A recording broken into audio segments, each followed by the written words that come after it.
That's what I was playing on last.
First Division captain.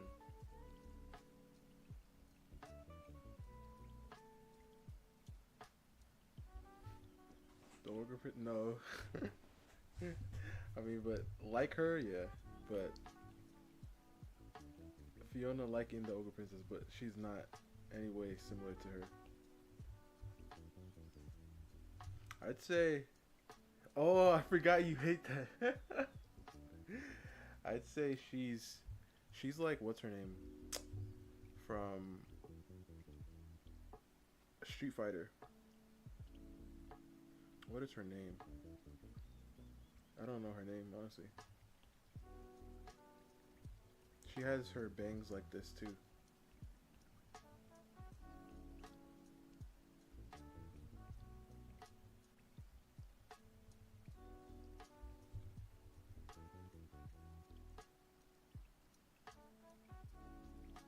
Isn't Yamato also an ogre princess?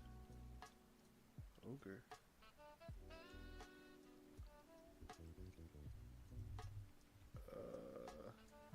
Sure.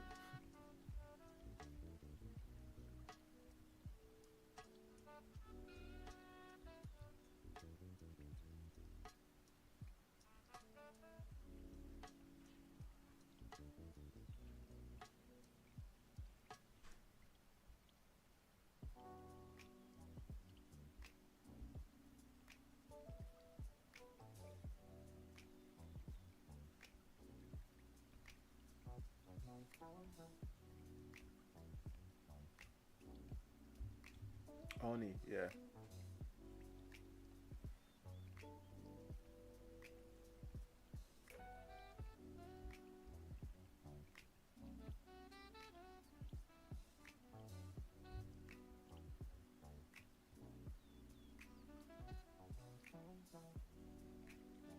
What's up, bro? How's it going, man?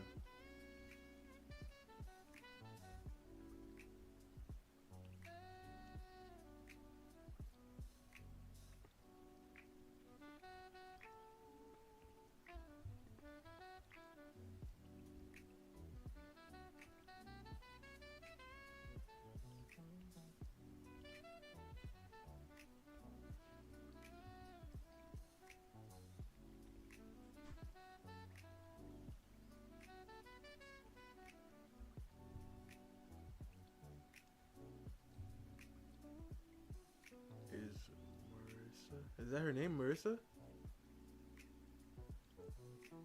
She has like red hair.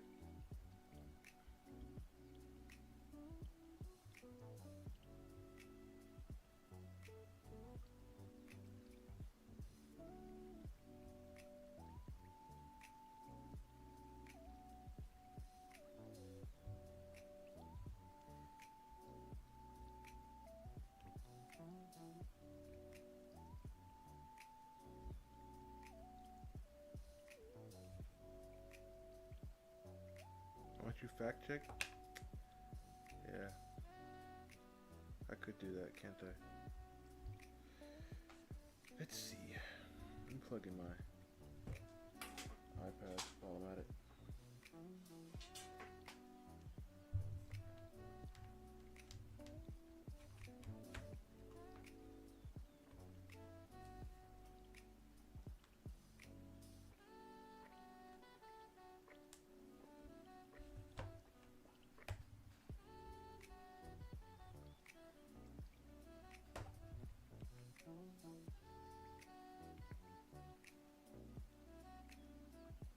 Yeah, I saw this clip and it was of Kai and Sniper Wolf, SS Sniper Wolf, the gamer, or she used to be. Wait, how did you spell it? Mars. Street Fighter.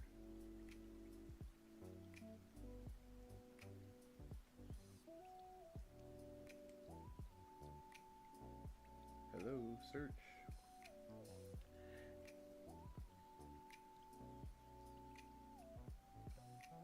Yes, it is. For a second, it showed me some random person. But yeah, yeah, her. Ooh, this picture right here and her in a wedding dress. is is looking kind of nice. But um, yeah. So Sniper Wolf is getting a divorce, and he is wiping her out. And I was like, oh snap, that is wild.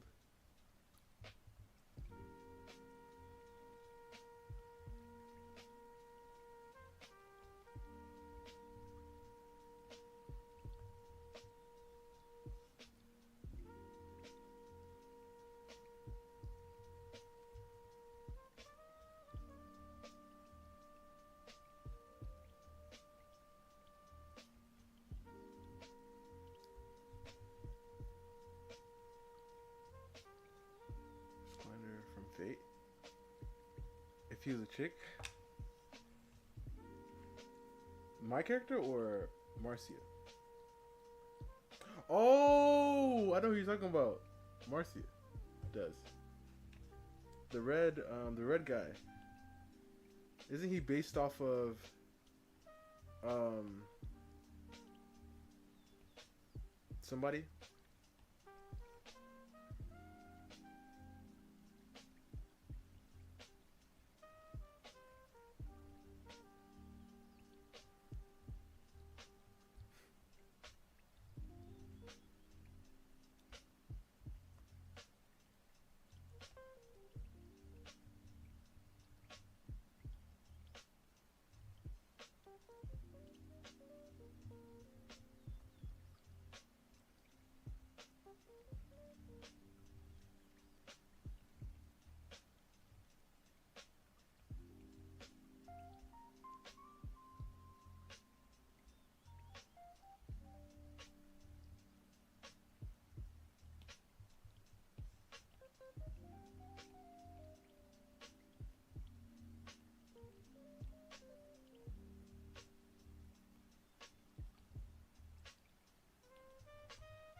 Yeah, Alexander the Great.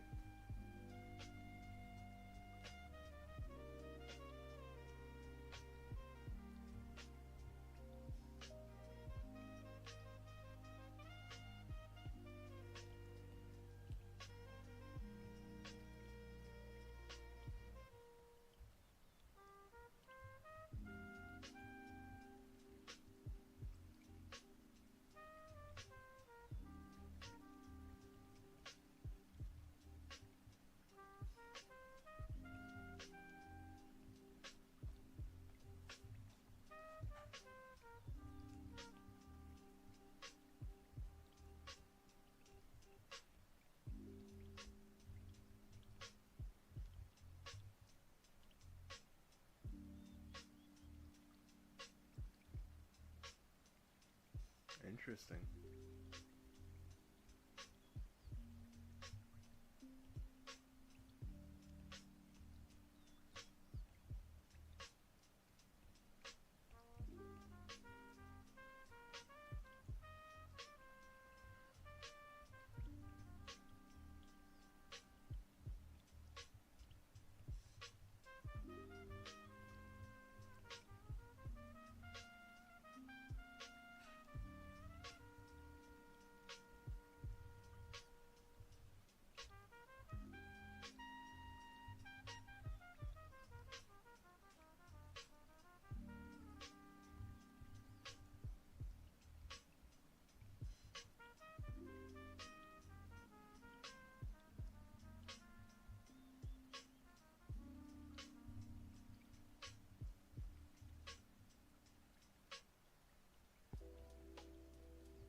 Is like your favorite subject of anything history, Titan?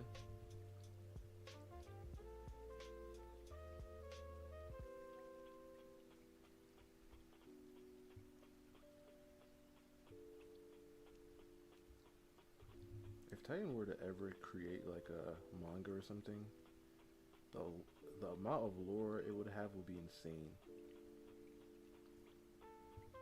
Truly insane. There'd be like 80 lore books or something. Just yeah, this is all the stuff that we couldn't add in the full story, but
I forgot to buy something. This is why I should make a list. I forgot to buy the yogurt thing and the um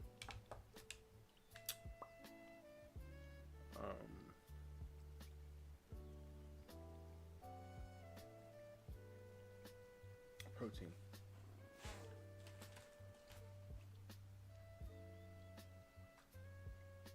I know what character do you like?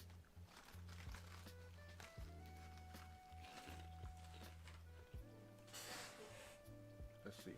Did you not hear the question that I asked, Titan?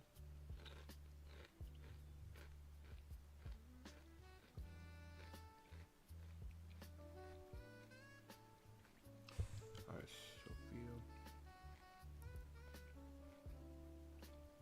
Falcon.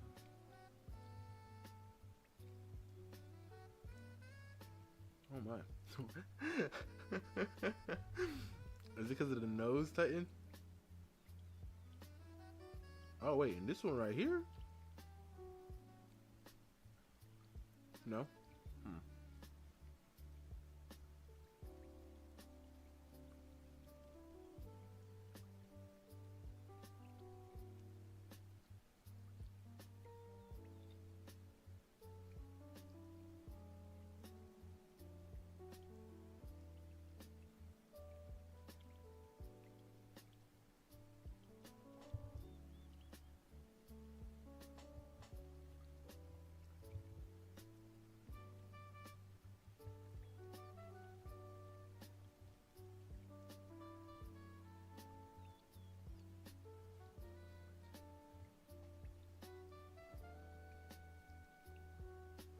this one right here. She kind of looking. Oh my gosh! And this one right here. So this is the thing. History, ancient history, Egyptian history, Batman, and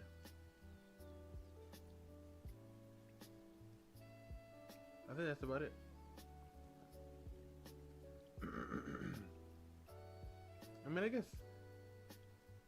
I mean, mainly Batman. I'll just say DC in general, but mainly Batman.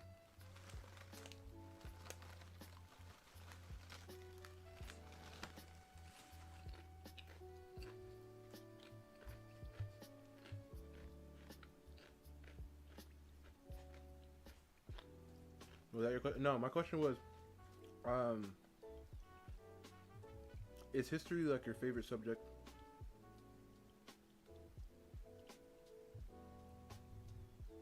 And then I said, man, if Titan were to write a manga or something, the lore would be insane. Like, you'd have like 8 books of lore for some random thing.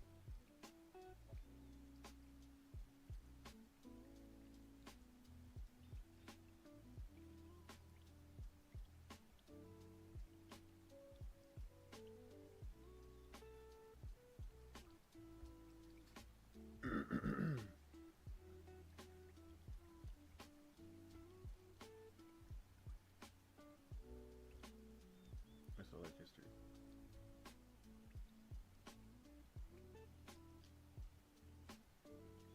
Yeah, because I've noticed. I mean, obviously, like 90% of our conversations, when you're actually paying attention, deals with history.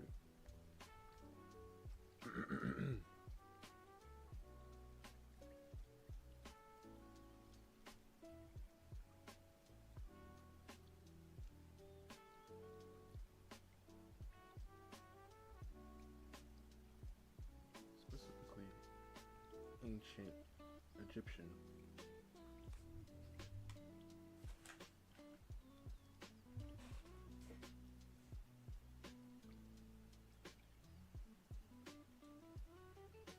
History is already filled with many things and people want to try to twist. Yeah, yes they do. But as Doflamingo says, the winners decide.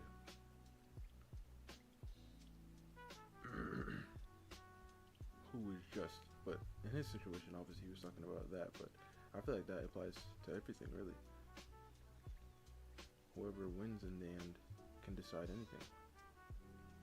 And if you don't really know, then you're gonna have to just take whatever they say, unless you really look into it. And people don't usually do that.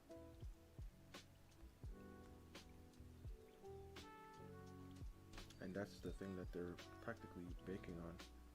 Don't do your own research. Just trust us. You see? I'm telling you everything.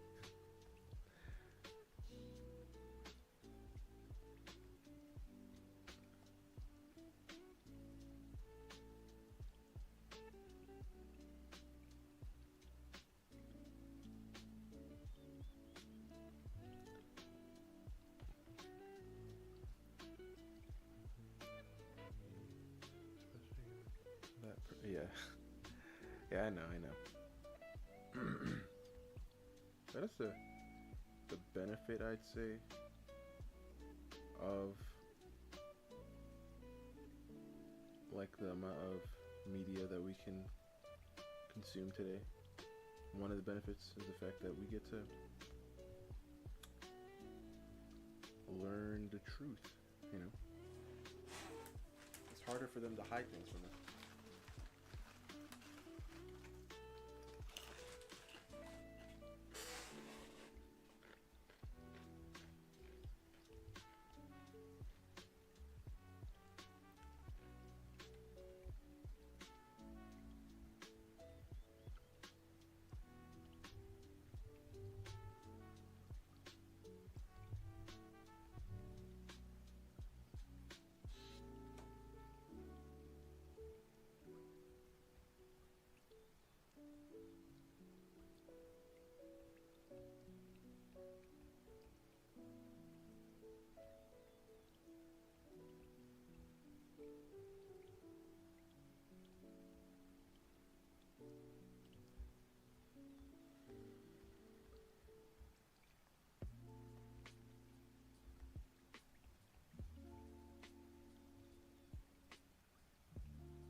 Okay, Titan.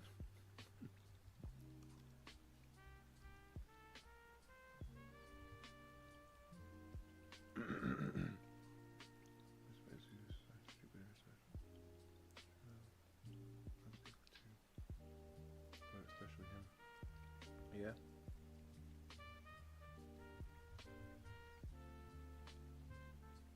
Like I always believe those, especially because it's just like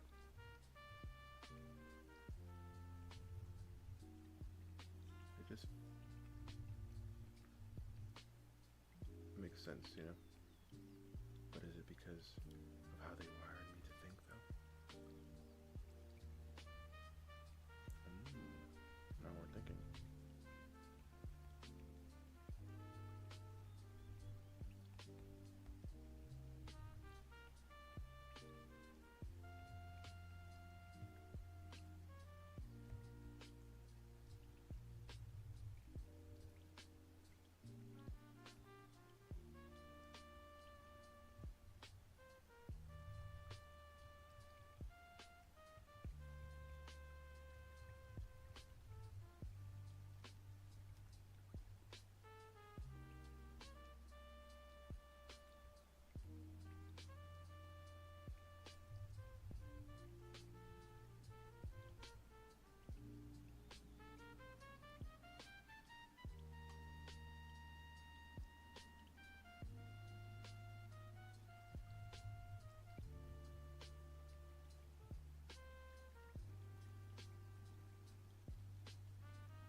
You know, somebody said a quote, right? And the quote is, it's easier to lie to someone than to convince somebody that they've been lied to." Right? And that just came to mind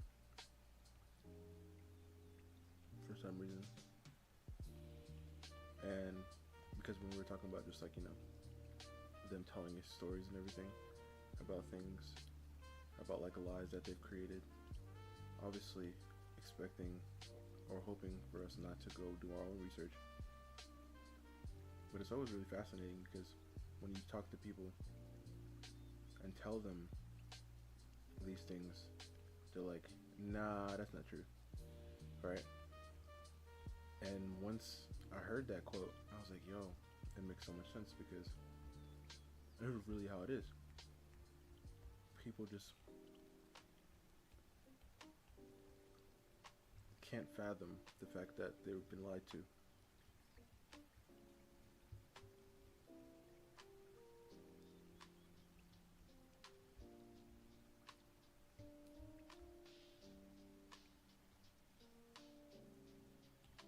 Bring this in a bit.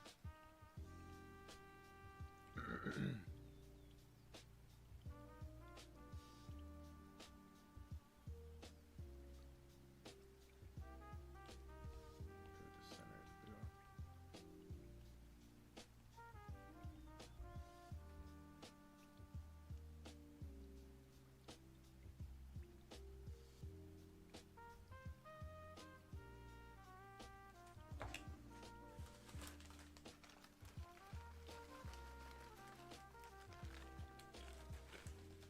And he found out what he did to, yeah.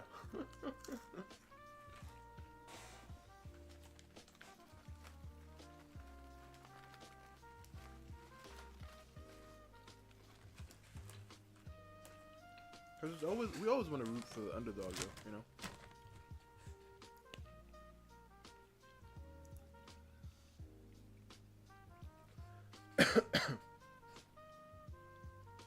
Oh, you actually, yeah, actually, went to the store and bought something, and then I was like, you know, let me get myself a little snack.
Have you ever watched John Solo,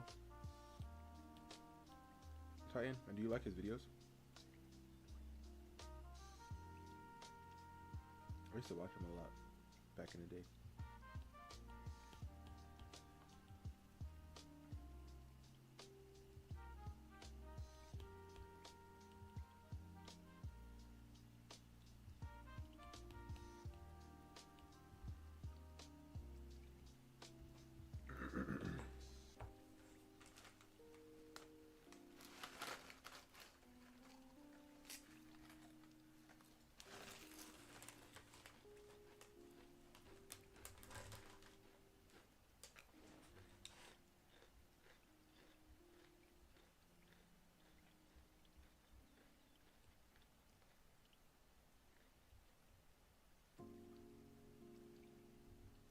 Who is John Solo? Oh, he's like a YouTuber. He does like videos on like origins to like a lot of the stories that we listen to, a lot of the myths and stuff. You never really? You never? I feel like if anybody, you definitely know who he is. Is that his name or am I tripping? I feel like that's his name. And this thing is Jon. Let me see.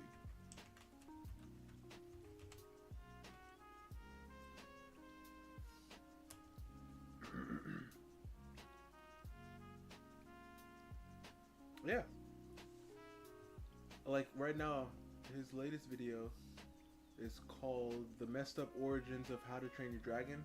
So he deep dives into like the actual stories behind it. Before that, he had "Messed Up Origins of Alice Through the Looking Glass." Um, see, more obscure gods using more obscure gods you've never heard of Greek mythology. Just subscribe.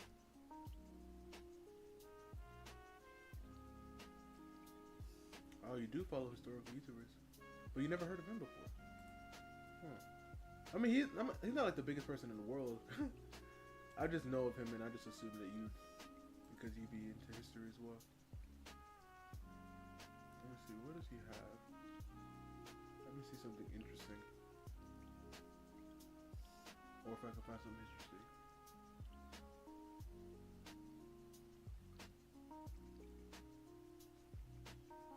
Chinese zodiac origins.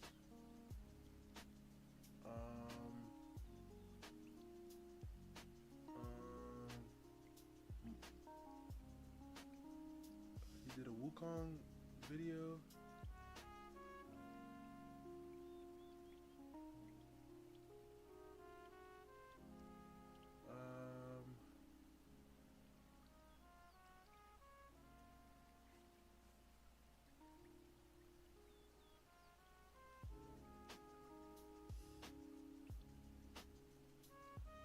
Mortals who became gods in Greek mythology. Excuse me. Rare Greek gods. I think I want to see this one.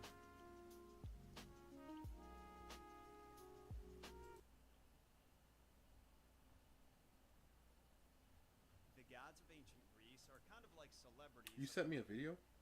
Modern day. There are far too many for anyone to count, but we only really focus on a select few. The most dramatic and interesting few who constantly put their personal lives on public display, even though no one ever asks them to. At this point, I would rather have a 9-hour podcast with Terrence Howard than tell you another story about Zeus having an affair. Not really. Zeus's affairs are always hilarious and horrifying, but I'm doing a bit here. We are all sick of hearing about these same old dysfunctional deities, yet we continue to make the ultimate sacrifice and reward them with the most valuable commodity we have, our attention. That's why today I want to tell you about 3 lesser-known gods with underappreciated domains, and I hope you've never heard of them, because if you have, my title is a lie. First, though, I've got some news for the mythology fans watching, which I think is all of you. Except maybe Derek, but I don't know who invited him anyway. Yeah, I'm talking about you, Derek. I see you in the back. We are in the thick of the summer season, which means everybody and their mother is traveling around right now, seeing some sights, making some memories. But you know where nobody ever goes to have fun? The underworld. That's why I'm excited to announce our partnership with the unofficial Underworld Tourism Board. In this chthonic collaboration, we created some travel posters that capture the natural beauty of these divine destinations to help you decide where your next getaway will be. The freezing winds and snow make Helheim the coolest vacation spot in the 9 realms. Oh, what's the tea today? Aromas of sulfur Right now we're I gotta finish you gotta remind me now to finish the video. But right now we're watching obscure Greek gods you've never heard of. Screen fill the sandy duat from corner to corner, and the shoreline of Tartarus's flaming river Phlegethon is home to the hottest singles. But I am eating. You look on your friend's face when they ask if you went anywhere fun this summer, and you whip out a souvenir from the underworld. Where'd I go this summer? Oh, nowhere interesting. Just where ancient gods are sent to suffer eternal torment.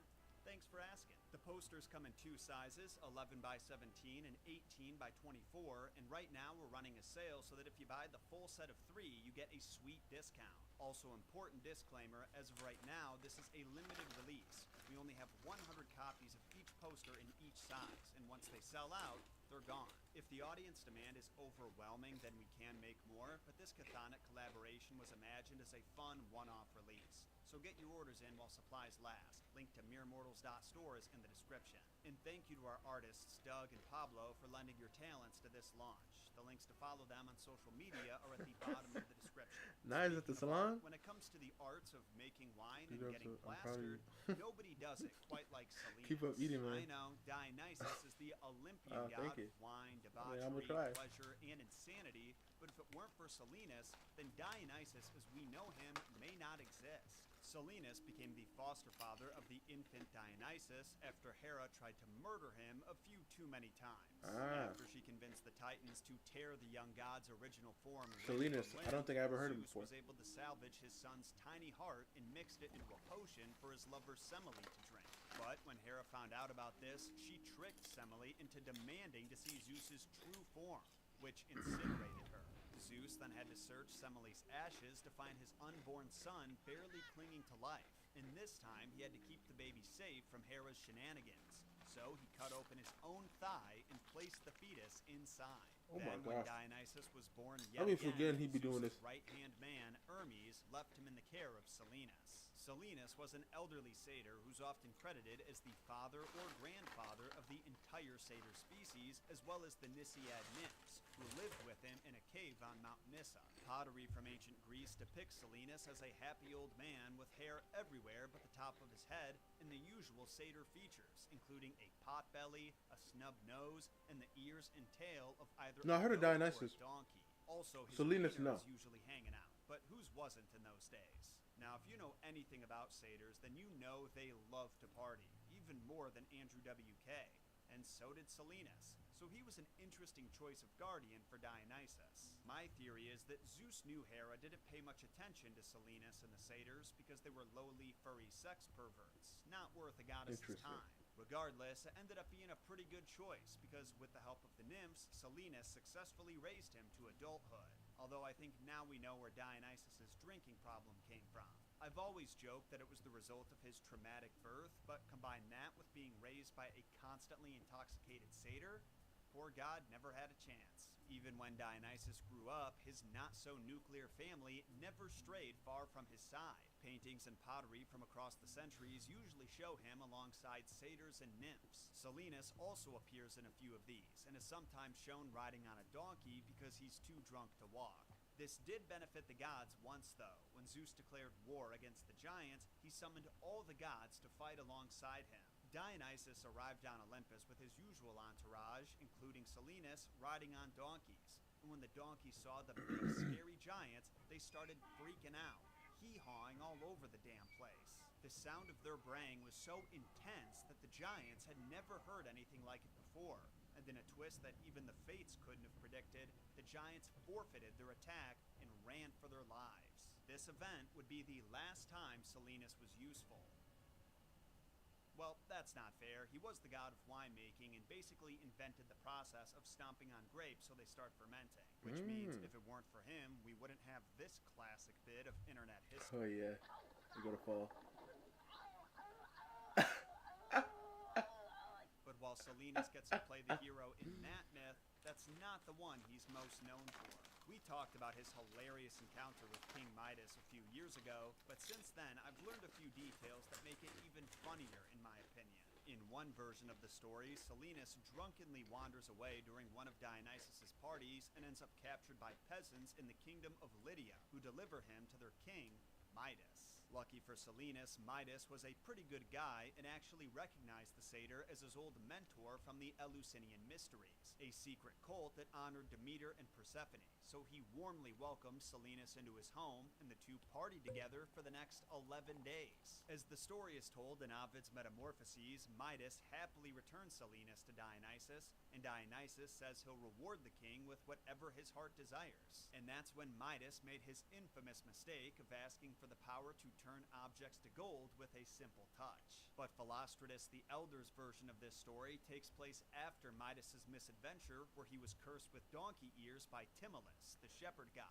Check out the Midas episode if you want to know more about that incident. Anyway, according to old Phil, Midas was pretty tired of You're reading that Salinas book? by the 11th day. What, And then spoilers? Salinas made the mistake of singing a little song making fun of Midas's donkey ears, which offended Midas so much that he filled the nearby spring with wine without telling Salinas. So, when Salinas went to drink some water to hydrate himself, he was too drunk to notice the spring tasted like alcohol and drank himself into a coma. Then Midas escorted him back to Dionysus and got his shitty reward. You know who loves a good roast, though?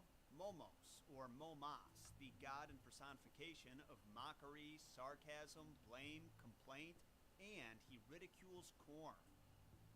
Or, wait, that's ridicule and scorn. Ah. My bad. First, though, I want to tell you Because I was about about the to say, are you world-famous, trying to... all-powerful god of web design, our sponsor, Squarespace. Oh my. Squarespace has taken the intimidating task of building a website from the ground up and put it on easy mode so anyone can do it. Their new guided design system, Squarespace Blueprint, helps you choose the perfect layout from their award-winning selection, then allows you to customize it exactly how you like You know, it. the water's red? Drag-and-drop technology.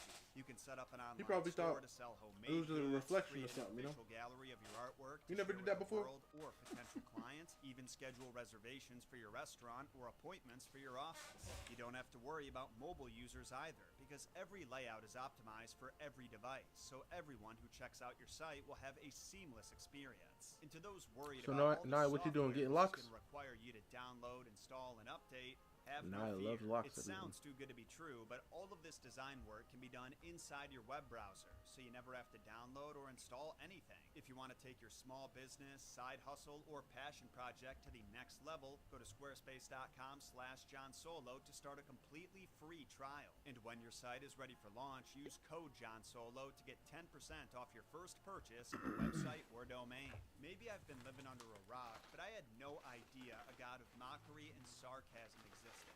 And I'm glad that I've learned the truth. You tarot card enthusiasts are going nuts in the comments because he shows up on the Fool card sometimes looking like a straight up jester. But there are some pretty good stories about him too. You see, Momos was the son of Nyx, the ancient personification of night.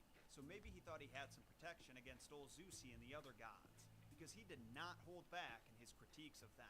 There's a famous Aesop fable where Momos is selected to judge a competition between Zeus, Poseidon, and Athena about who can make something truly and objectively good. I'm gonna Zeus hope made a man, YouTube the most doesn't get mad excellent of with all animals. this imagery. Athena made a house for mankind to live in, and Poseidon made the bull. 'Cause he blessing posted it. mankind with I mean, but delicious steak. When it came time that doesn't for stop Momos' judgment, YouTube for, he you said know, the getting mad. bullseye should be under their horns so they could take aim whenever they gore something. He criticized mankind for not having a window into his heart so that his neighbor could see what he was planning, which is an interesting take. I like my neighbors, but I don't know them well enough to let them see into my heart hole. And to be honest, I don't feel comfortable trying to sneak a peek into theirs. Momos' critique of the Boho house braids. is also pretty funny to look at in the modern day. He says Don't he get should mad. have even wheels so the owners could pull the house away from their annoying neighbors. Once again, I don't know what that I'm is. okay with my house not having wheels, but I would But love I'm to see his definitely reaction not when he Googling found it out right that now. someone finally invented the RV thousands of years later. Although they're not everyone's ideal living situation. Once all the other Ah. folks see what this RV guy's doing, they're gonna start parking their RVs on our street, and we're gonna be staring down the barrel of a shantytown situation. Zoe's boss. Actually, I did like cut like all my hair, but I'm not bald. But I did. Ah, I forgot. I don't even know where the picture is anymore. But I did take a picture to show you guys like the hair, like all the hair, like gone. But I'm sorry, guys. See?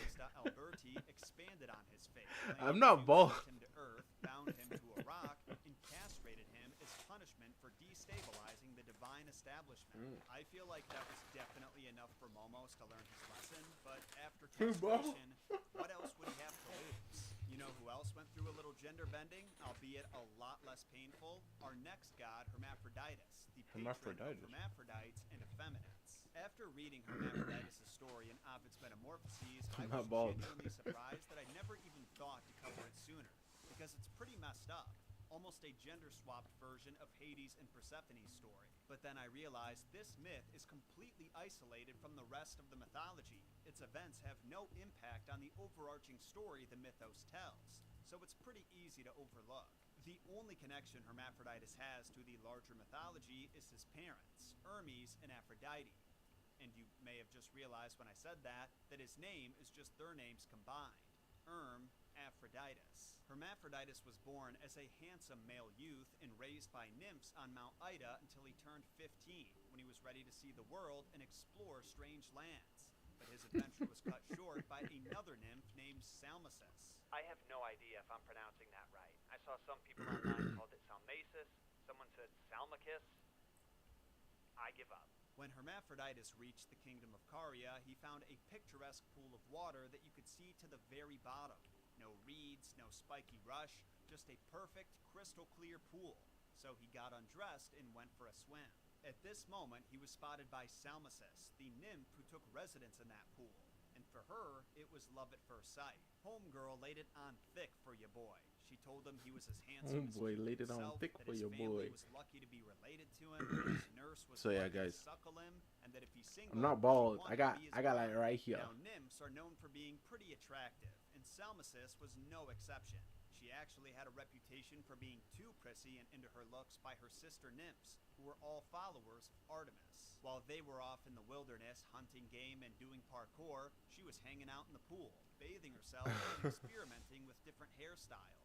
But as beautiful as she is, keep in mind that Hermaphroditus was just a boy.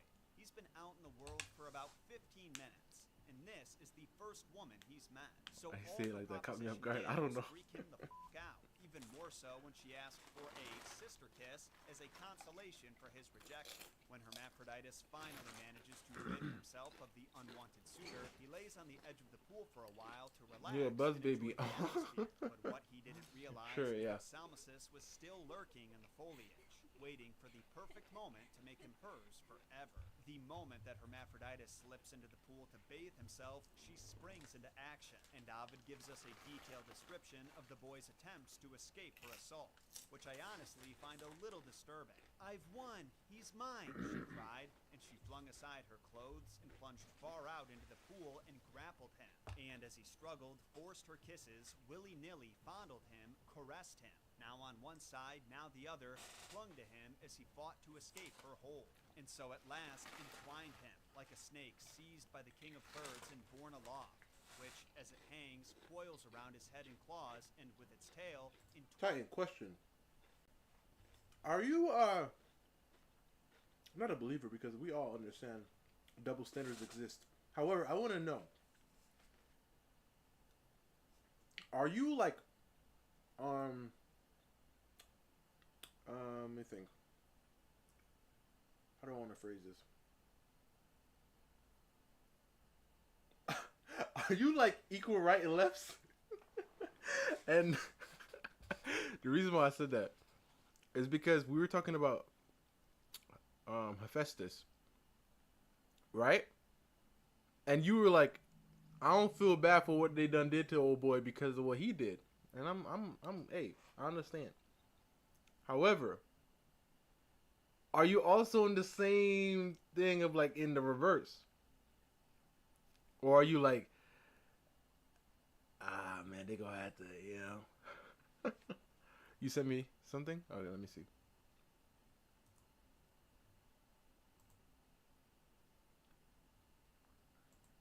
Boho braids. Oh, like these? Yeah, but it's like braids with a curl on the bottom. I mean, some of them are braid all the way. It look like this one is a braid all the way. Oh no, it curls at the bottom. I see. Okay. Is this your reference? Is this what you gave the lady? You were like, yo, give me right.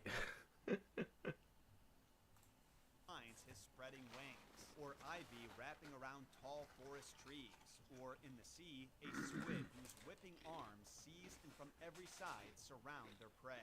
As Hermaphroditus continued to struggle, the nymph began mocking him, calling him a fool and promising he would never escape. She called out to the gods to never let them part, and they answered her prayers by joining their bodies into one. So they seemed like both a man and a woman, and neither at the same time.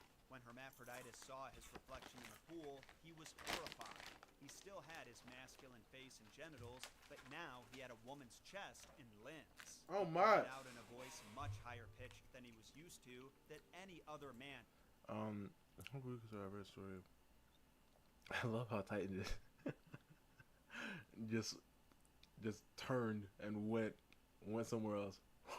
He's like, yeah, no. A couple weeks ago.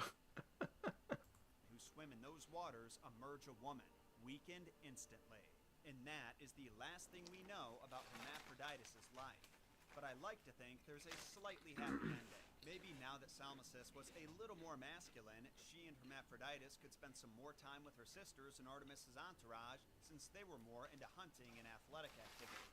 The locker rooms might get a little awkward, considering that Artemis hasn't responded very well to men seeing her bathe in the past. But I doubt that she would accept them as one of her virginal maiden followers anyway. Yeah. Salmacis was clearly way too horny for that. And this, mere mortals, has been my attempt to educate you on 3 gods you've never heard of. And this is the part where you leave a comment saying, "I've heard of all of these before." Yeah, good for you. If you were really smart, you would comment suggestions for even more lesser-known gods I heard of one of in the them. future. They don't have to be from the Greek pantheon either. When you're through with that, make sure to sacrifice those like and subscribe buttons to the algorithm gods, because that goes a long way in supporting what I do here on the channel. Let's see what Titan said Remember here. to get your divine destination posters while supplies last. Link to meremortals.store is in the description. I'll see you again next week when we head east into some Japanese mythology. My name is John Solo, and remember, John shot first. What are you doing, Sanka? You dead? Yeah, his dogs are also named. I mean, you see, I knew it was gonna be some.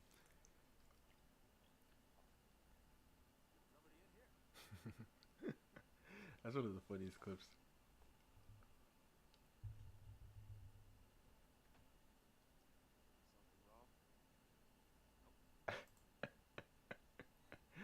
That's really the funniest clips.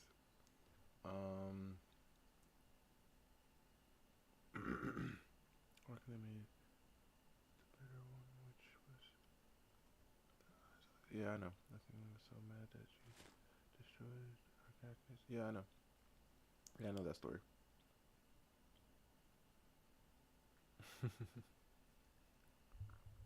Alright, so you sent me.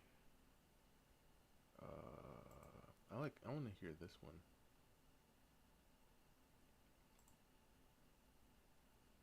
But I've never seen this guy before. I mean, like I said,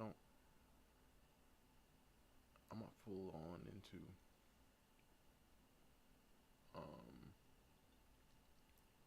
history enough to. I mean, there's some history channels that I do watch.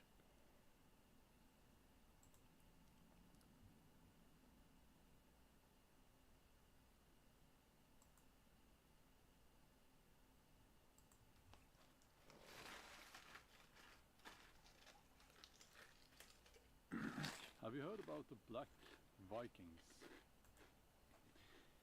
The An equal fault, yeah, cause like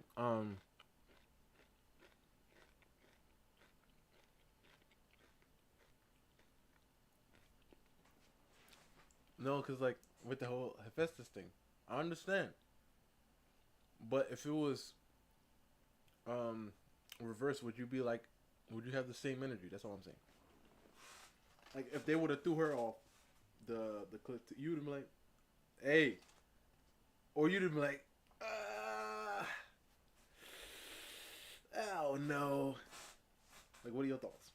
African Vikings. And did you know that on board the longships you would see black men, predominantly black men from Africa. They were the real Vikings. This is not true, obviously, but it is one of the lies that is consistently being spread on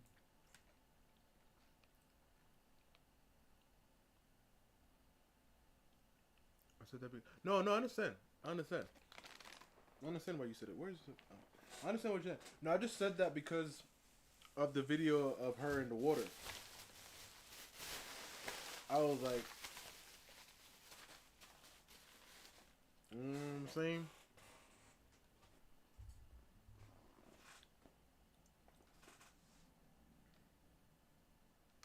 Are there any way that best if other god and goddesses do? No, I understand that you do. I'm just saying.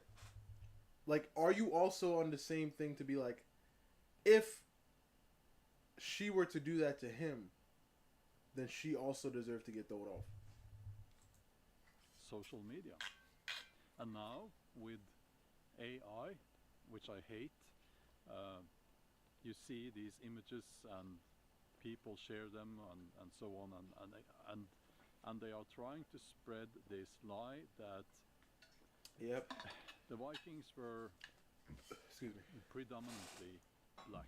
Yeah. You know, I hate when people try to make history Yeah. political. Mhm. Like they have a political agenda and Hate they that too, man. are distorting the facts and they are lying about the past Yes, they are. to promote their political agenda. Mhm. And when it comes to the Norse, the people in Scandinavia, we know that they were somewhat multicultural if we look at their DNA. But that does not mean Black. that you had lots of people from the Middle East and Africa here. What we mean by multicultural in that sense is that you would have maybe your uncle was from the British Islands. Maybe you married a woman from what is now Poland or Russia. It, that's what we mean by multicultural, and we can trace it in our DNA today. And if you go to Iceland, you will find DNA from North America because the Vikings went there, and they probably brought home wives and so on. And that's what we mean by multicultural. Some people will point at names in the sagas, for instance, and they will say that, well, There he has was to be a called black name. the Black, like Halfdan Svarte, who was. I mean, there has to be a black person. That's just a horses screaming, by the way. Halfdan Svarte. You see, who was, this is how I'm trying to be. You know, I got my little forest, got my little farm across the way. I got my horses in the back. You feel me? Sort of a king in eastern Norway. He was called Halfdan the Black, Halfdan Svarte, because of his black hair. Black hair was not very common, so they would call, if you had something about you that was uncommon in the way you looked, that probably became your nickname. Some people will point at Blackfoot, a guy who lived on Iceland, a guy named black Heljarskinn, back. and they will say that, well, his name literally means black-skinned. And it's sort of true. If we look at his nickname, Heljarskinn, it means either black-skinned or a person with a skin pale as death. So, not in that way, you could say it's not a very nice nickname to have, but he was the son of a Norwegian merchant and a Samoyed woman, and his complexion was probably People always just try somewhat, to find a way to do things like if that. you think about people from Mongolia and so on, he probably had some of those facial features, but it doesn't necessarily mean actually black-skinned. If you look at the name Heljarskinn, the first part, Hel, is actually the name of the goddess of death, and it could signify that his skin looked like he was dead or something like that. But he was not a black man. You know, he was not a black man. I think that if you had been alive during the Viking Age, You'd and if you understand. lived in here in Scandinavia, there might have been a chance that you would have seen a person from Africa. I don't know how likely that would be, but we know that people from Northern Africa, they traded, they traveled. So maybe you went down to the harbor one day and there was a merchant ship there, and on board the merchant ship there was a couple of men from Northern Africa, but it was probably something quite rare. I don't think that happened very often, simply because As soon as I saw Vinland distance Saga, they had I to was like, travel. yeah, I don't see nobody with black hair So, besides that one guy. You know, I hate when people try to bring politics into this, modern politics, and they especially when they bring identity politics into this. Or worst kind. I don't think that's right. I don't think that anyone should do that. Whether you are left or right or in between, let's not do that. I think it's dishonest, and I think it's a very bad thing to do. So I heard a noise here. The heck? And What's it his was one name? of the little goblins that live in these woods. And Assassin's Creed. What's his He name? left a note. I'll show you. I'll show you. Can you see that? Can you see that hole there? The hole in the tree goes straight through. And there is a note. Can you see that?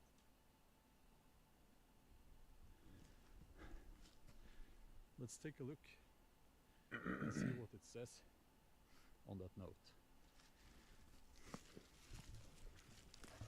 There it is. Let's start with an A.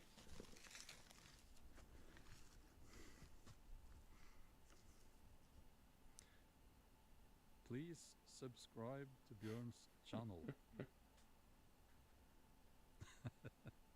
That's what it says. Yeah, so now you know what to do. And by the way, these goblins, we call them Nisse here in Norway. They get upset, and they, if you don't do like they say, you know, they can be very naughty. And by the way, my name is Björn. I live here in Norway. I'm a historical novelist.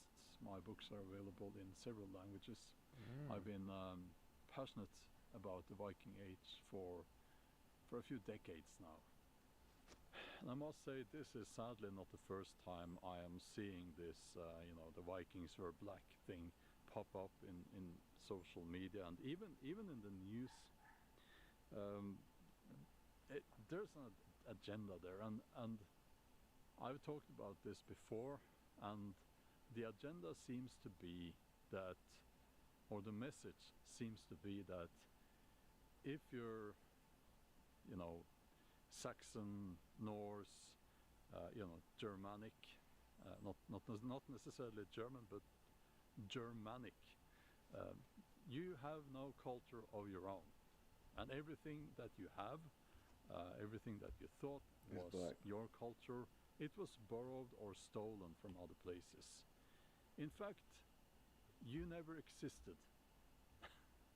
That seems to be the message.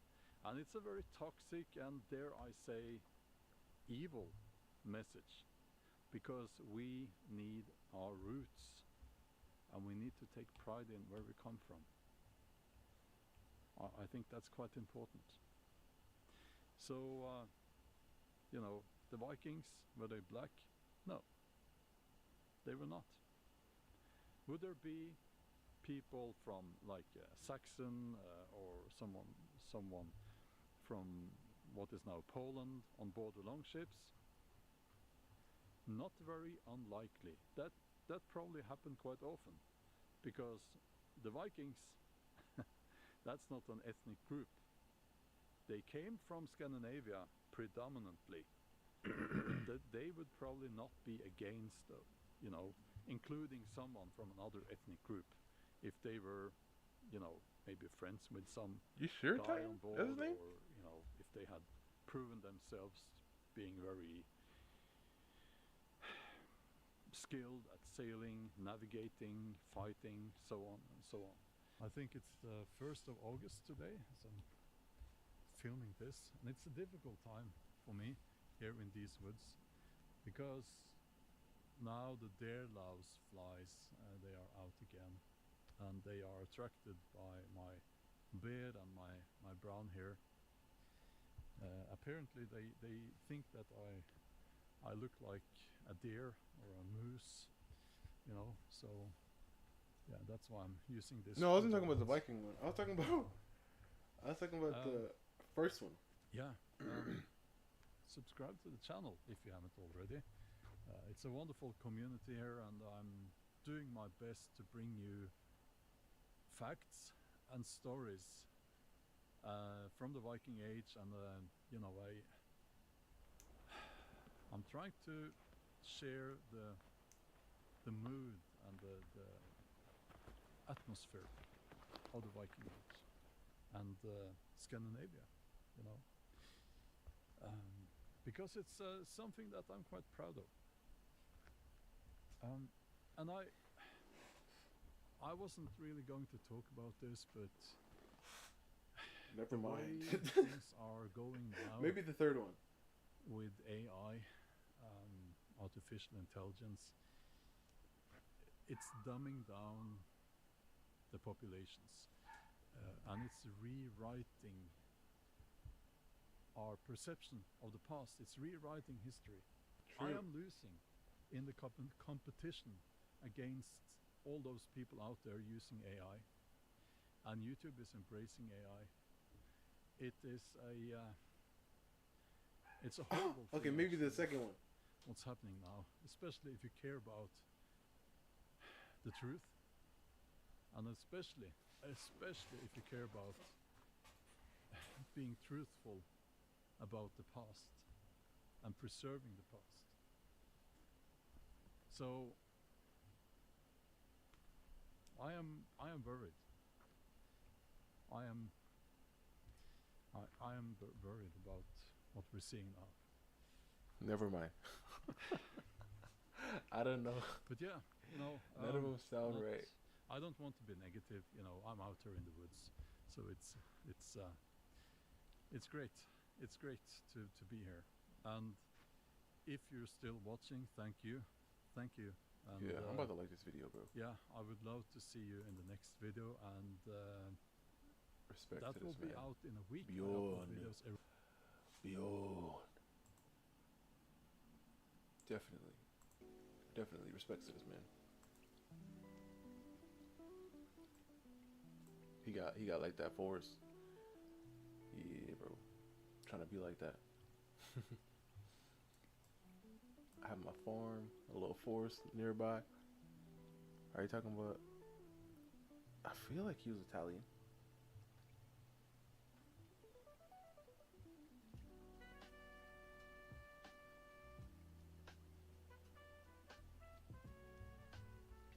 It's like there's different like bottoms that I wanted to give her, but nothing is speaking to me right now.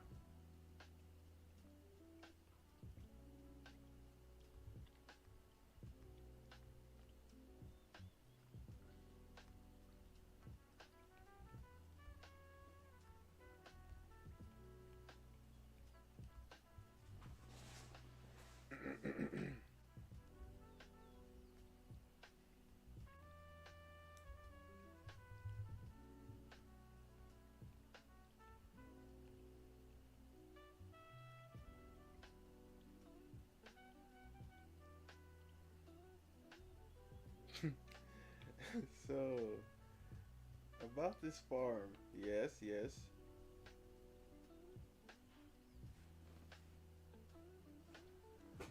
No, it's not.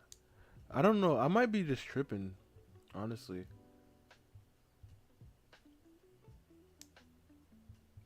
I feel like you showed me a clip of it. You showed me a clip of it a long time ago. You sent me a clip.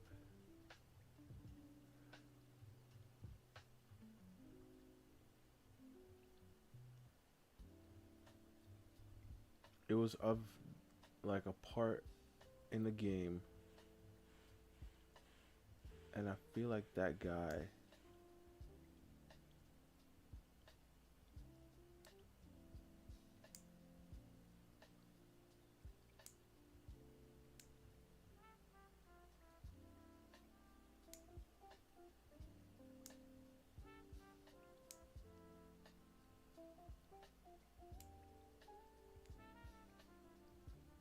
Yes, that's him.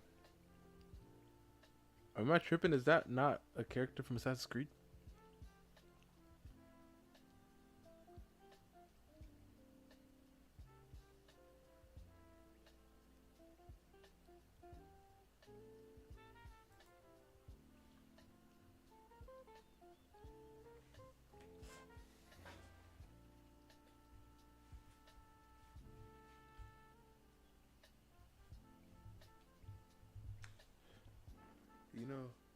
getting pricey. This game for me.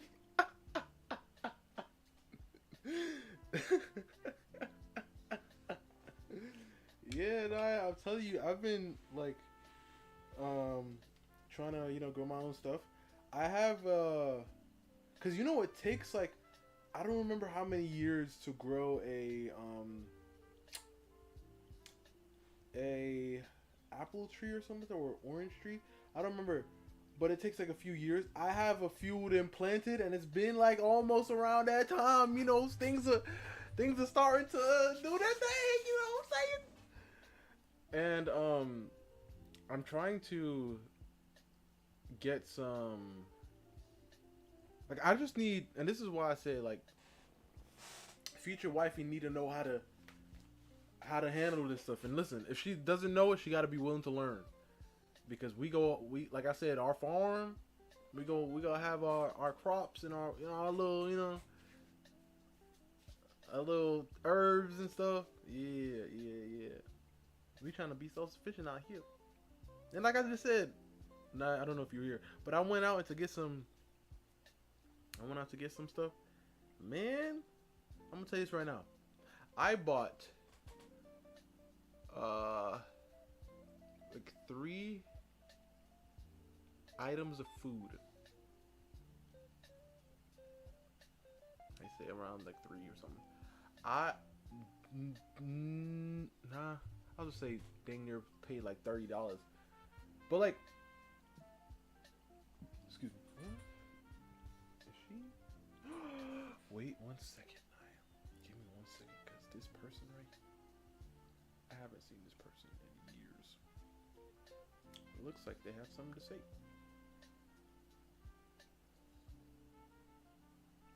I'm sorry to hear that.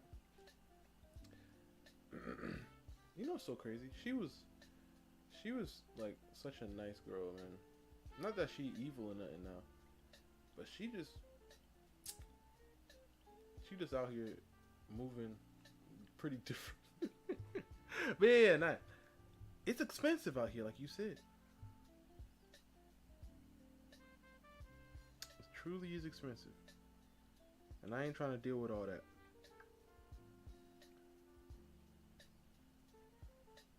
And I'm trying to eat like healthier as well.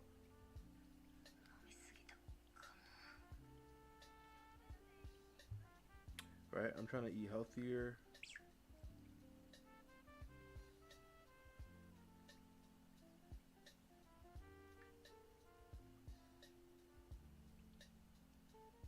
Yeah, I gotta chill out, bro.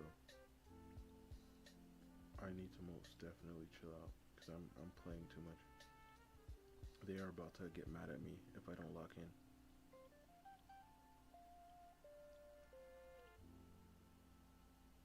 Yeah, I gotta chill, bro.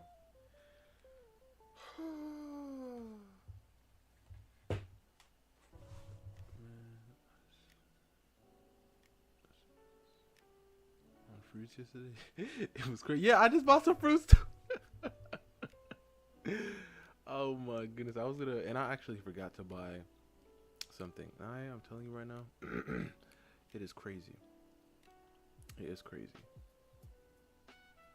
It is crazy. It is crazy. You good, dude? Man.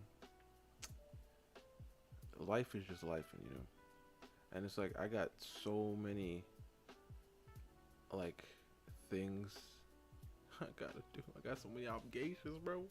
And these people, they like, yo, you better hurry up and get what you gotta get done. And I'm like, yo, chill, bro. I got things to do. And it sucks because, like, it's just tough and it's rough, bro. It's rough for real. Like, y'all don't understand because I don't like to throw everything at y'all. You know what I mean? Like y'all be doing to me sometimes, But like, I just want to keep it a nice, But yeah, but I appreciate you asking though, for real.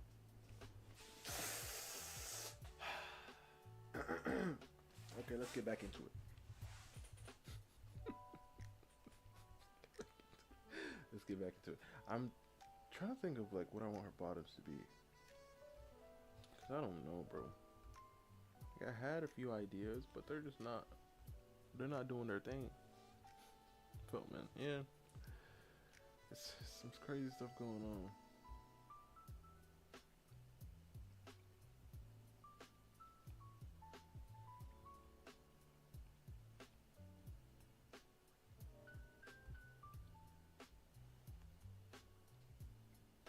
I don't know what I want. Thinking more like of like in a colder environment, right?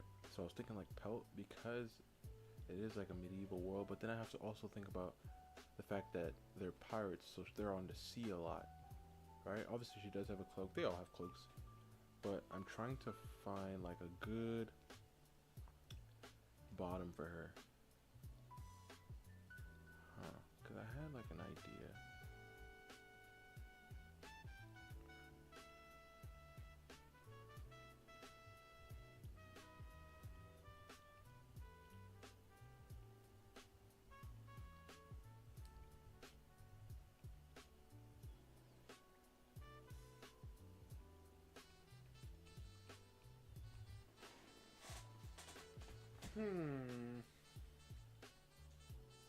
Oh, by the way, she's 9 feet 1 inches. Not too bad. Not too bad.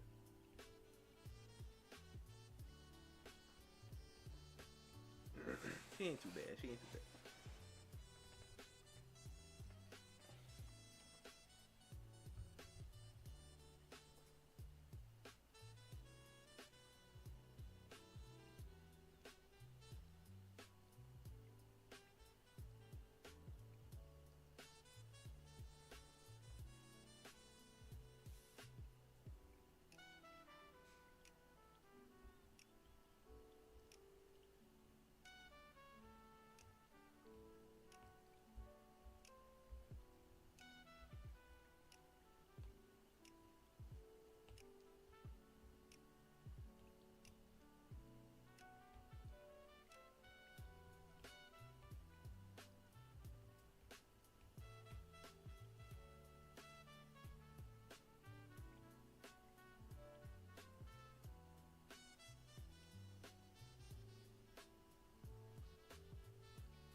Too long, I think.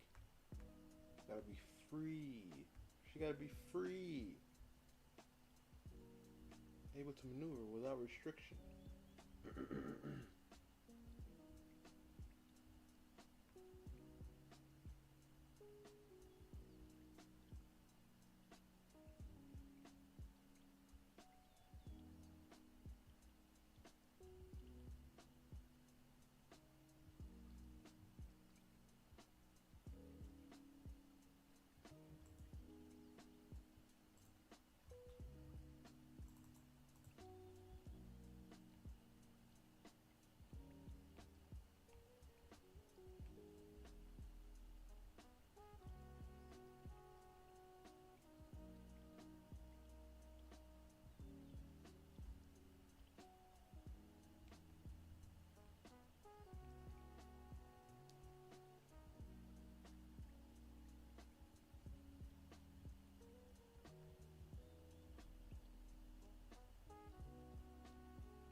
You gotta taste. Okay.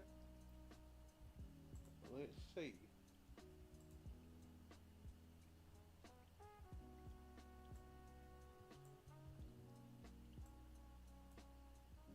Where?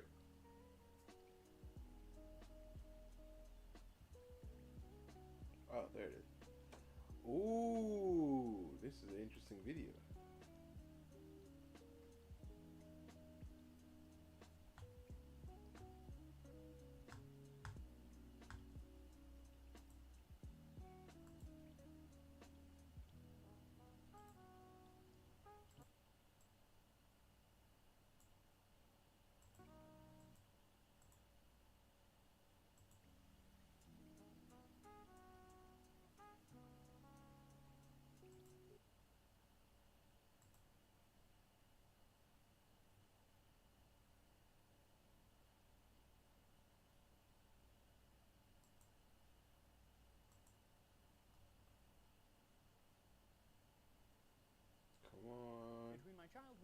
college, go. I can't tell you how many times I have burnt my tongue eating an over-microwave bowl of Chef Boyardee pasta.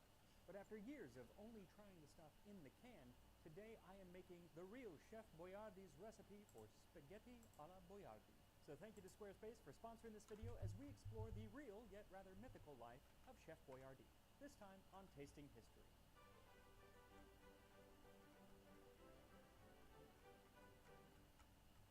Hello, may I come in?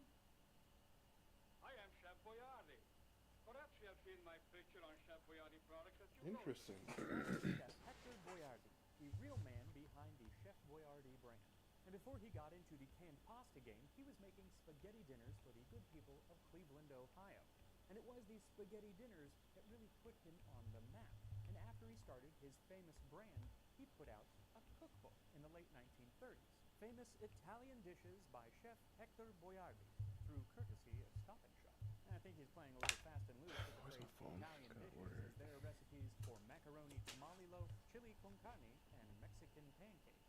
But I suppose what made them Italian was that he incorporated his brand of Chef Boyardee Italian sauce in all of them. Now, figuring out exactly what his original spaghetti dinners tasted like is probably not really realistic at this point.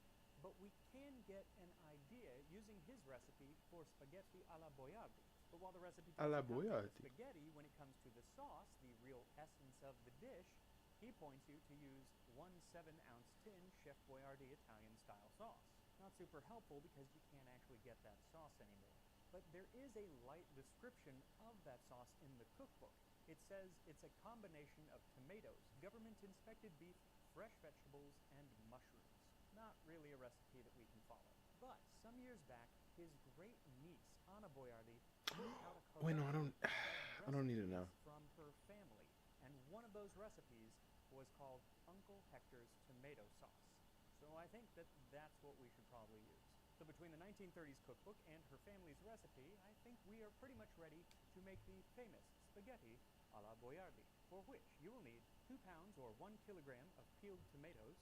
Now you can use fresh tomatoes if they are in season. The thing is, they're not really in season right now where I live, and they would have really not been in season most of the year when Chef Boyardee was cooking, so he used canned tomatoes quite often, so that's what I'm using. 6 tablespoons or 90 milliliters of extra virgin olive oil, 1 cup of diced onion, a half cup of diced carrot, 1.5 teaspoons of salt, 1 teaspoon fresh pepper, 5 medium basil leaves sliced into strips, 1 pound or a half kilogram of lean ground beef, and a half cup of sliced mushrooms. Now you'll notice that this recipe has no garlic, which I thought was kind of odd, but it turns out the area of northern Italy where Chef Boyardee was born, well, they don't use garlic in their tomato sauce, so neither did he, at least at first. That said, You watching my boy? Yeah, I had to, man. You know. into your sauce, I won't tell you. So the first thing that we need to do is to make our sauce from the tomatoes. So chop them into small pieces and then put them with all the juice into either a food mill or a conical sieve. The idea is to mash them up and get all of the pulp and juice He's separate using from the seeds. a If you do use a silicone. conical sieve, you'll want to get a pestle, a wooden pestle, because 1, it's a lot easier, and 2, if you don't have yours laying around and you decide to use a spatula, you might have to press so hard that you'll break the spatula, like I did. But once the tomatoes are sauced, heat the oil in a deep saucepan and add the chopped onion and sprinkle with about half of the salt. Then Every time I let them see cook these over a things, medium it just heat seems for so about easy, 3 doesn't it? minutes, and make sure the heat isn't so high that it burns the onions. Then add in the carrots and let this all cook for another 5 or 6 minutes or until the onions are soft and translucent. Then add in the meat, breaking it up into small bits, and sprinkle the rest of the salt and pepper over the meat and cook for 10 to 12 minutes or until it's no longer pink. Then comes the tomato sauce you made and the mushrooms, and stir it all together, and then raise the heat a bit so it comes to a boil. Let it boil for just a few seconds and then reduce the heat to a simmer, and then set the lid onto the pot with it slightly ajar and let it simmer for about 40 minutes. It'll start to thicken up, and it'll also just become wonderfully aromatic during that time. After 40 minutes, add in your sliced basil, stir it in, return the lid, and let it cook for another 5 minutes. So that is what Chef Boyardee called his Italian-style sauce. And before we add it to some spaghetti, let's see just how that sauce made a young Chef Boyardee the most What? famous Italian in America. Oh no, this is a scam. So I first learned that Chef Boyardee was not only a real person, but was from Cleveland by watching 30 Rock. See, there was an episode where Liz Lemon was fed up with the work and stress of New York City, so she decides to take an impromptu trip to Cleveland, or as Jack says, flee to the Cleve. And when she gets there, there's a whole song about how wonderful Cleveland is, and it includes the lyric, Chef Boyardee was born here, you know? Well, it turns out I do know that that is actually not true. I was about to say. Ettore Boiardi was actually born in Borgonova, Italy, outside of Piacenza. I was about to say, 1897. whoa. He was the middle of 3 brothers, all of whom would eventually work in the restaurant industry. But for Ettore, that work started when he was around 11 at the local restaurant La Croce Bianca, or the White Cross.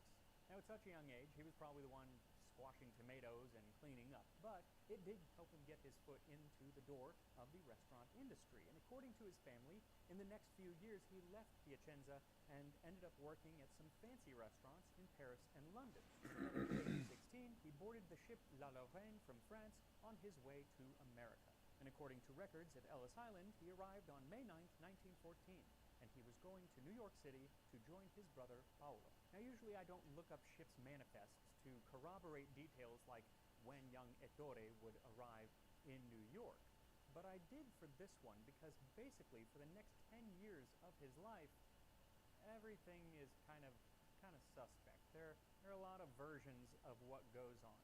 Now, I'm not saying that anything was made up, but I'm not saying that anything wasn't either. Even his family's own account of his life has a lot of holes in it, and so it's kind of difficult to tell what actually happened. And I'll explain as we go.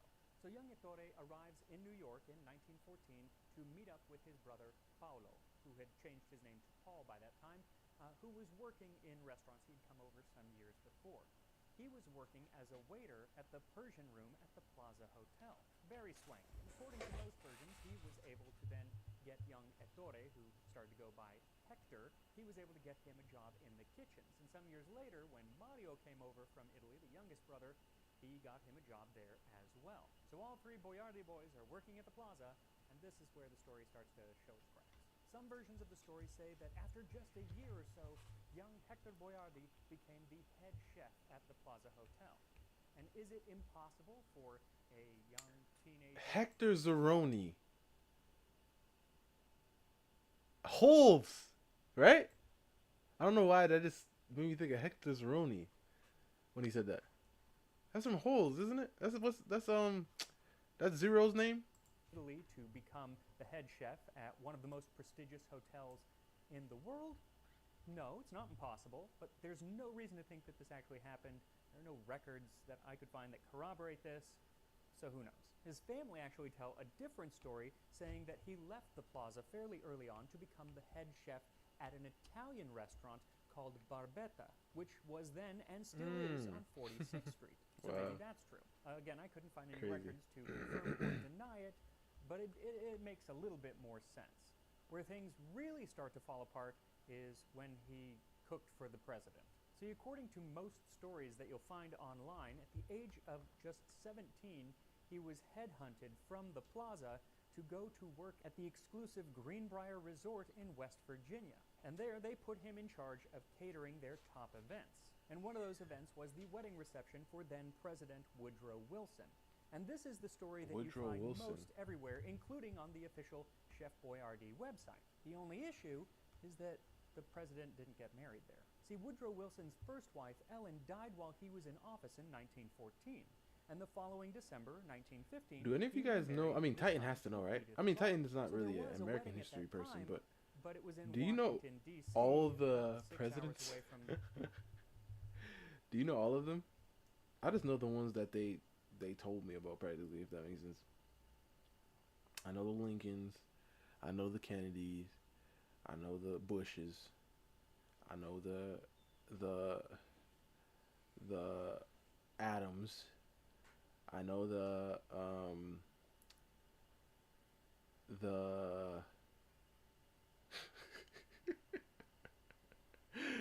controversial. Never mind. I was gonna say something that I mean, because honestly, in my mind, I don't know if it's because of what was happening at the time, but one president like we had recently, kind of, I feel like don't count. Controversial take, but Um, I know the ones that matter. Yeah, that's what I was trying to say. I know the ones that matter. Yeah, like the ones that matter. I know those ones. For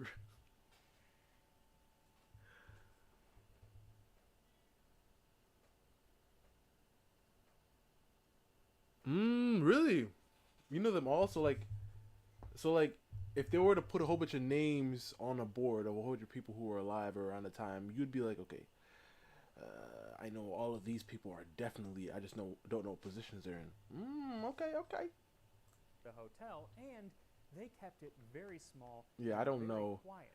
I don't know all Partially these people. because it had only been a year since his first wife had died, and partially because there 'Cause, were like- rumors floating around. Cause like, and it must suck too though. Like, imagine being a president and people just don't know you. You know what I mean? And imagine being a president and the thing that they know most about you is, I mean, one of the main things that people know about you is the fact that you got. You know what I mean? A lot of them did. Did they? I feel like many of them probably did. But it's crazy. Like, imagine. Like, I can guarantee you, if I were to ask 20 people, random people in America, I gotta preface that, because, you know, some of these countries, they be hitting it crazy. If I were to ask 20 random people in America, what is one of the policies or things that JFK was for? They'd be like, oh, I don't know. And then I would be like, who is JFK? They'd be like, oh, the guy who got. I'm like, that's what you know him for? That's it? Am I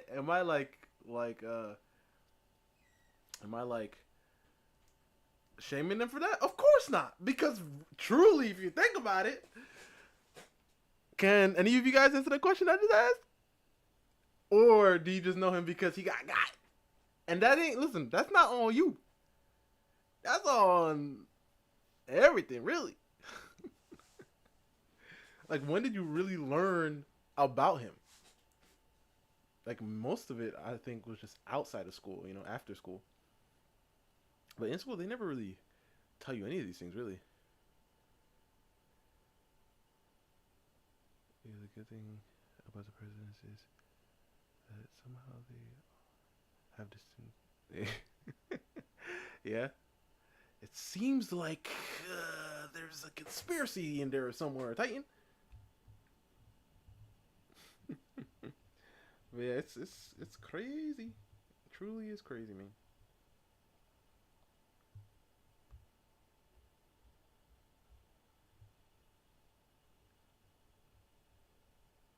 Oh wait, Marilyn Monroe also. Don't forget. You went to a museum about him?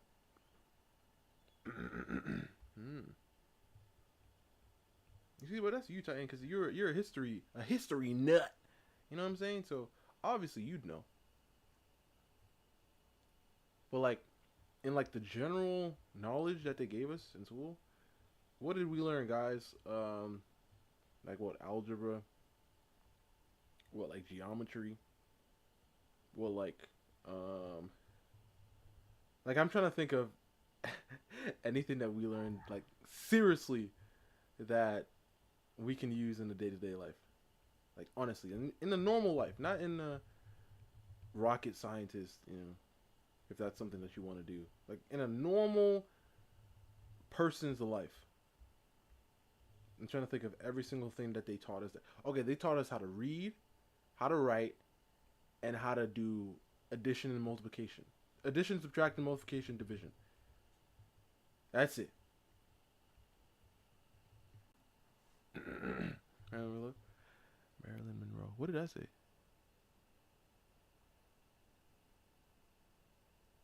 Did I say it wrong?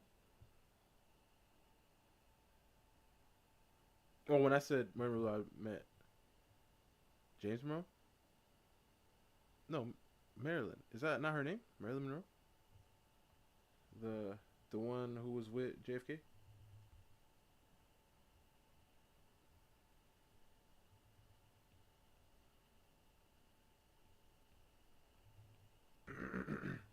Who was pictured with him? is it still technically a conspiracy? I'm playing. But yeah, Madeline Monroe. Addition, subtraction, multiplication, division. So the basic maths, read, write, and that's about it. Cause I try to think about it. Like really hard. Like when I'm out, and I'm like out trying to do something. You know what I mean? And I really think I'm like, okay, so this specific thing that I'm doing right now, I learned this from whatever they told me, like how to do it. You know, I didn't learn this from school or anything. Are you talking about the alleged difference? Yeah, yeah, yeah. Because like, if you were to ask 20 people, tell me something about JFK, they'd be like, I know he got and Marilyn Monroe. Most people would just say that, and that's not crazy because I'm like, yeah, like what else really did they teach us about him?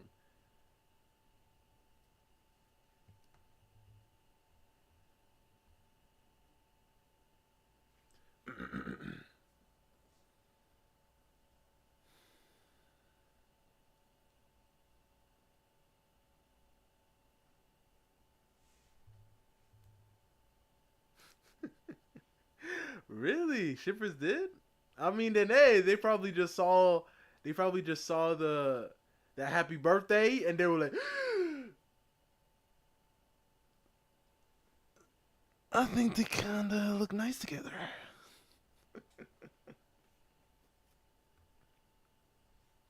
If you miss Titan, I said most people.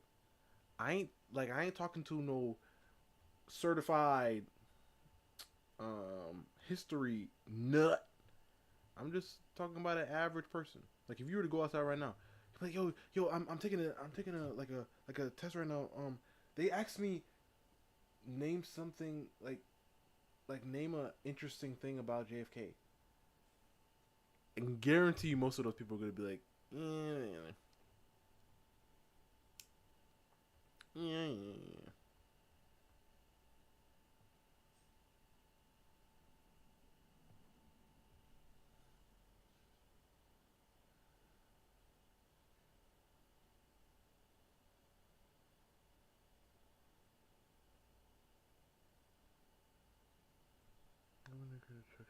What do you mean?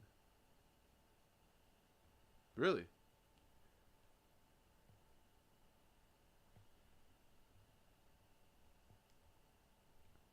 Okay, let's open this up to the let's open this up to the world. I want somebody to tell me, excluding Titan, about the Cuban Missile Crisis.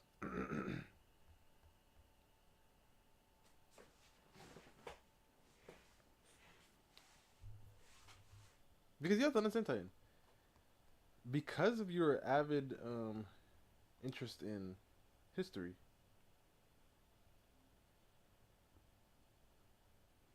wait. First of all, you said they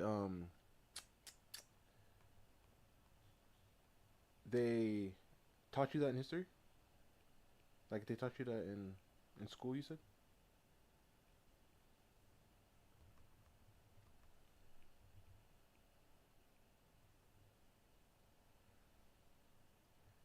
I'm trying to get this hair to look right.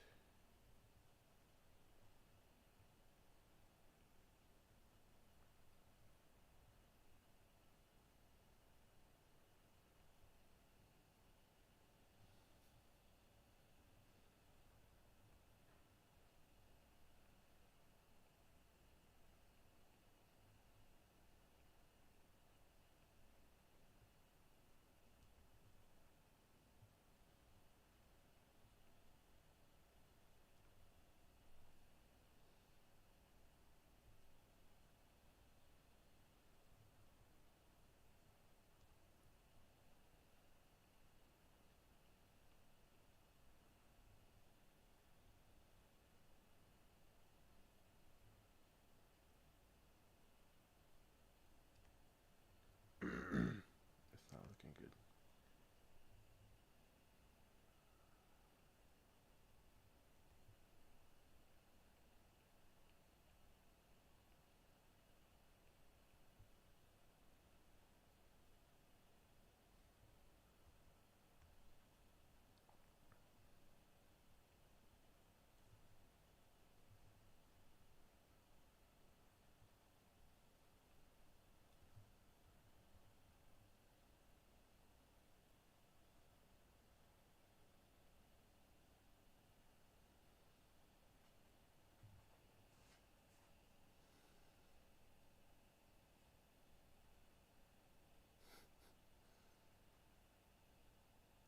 That's basic U.S. history class. Really? That's not elective. I found a good. All right, send it over, May. We'll just we'll just have to throw out a disclaimer.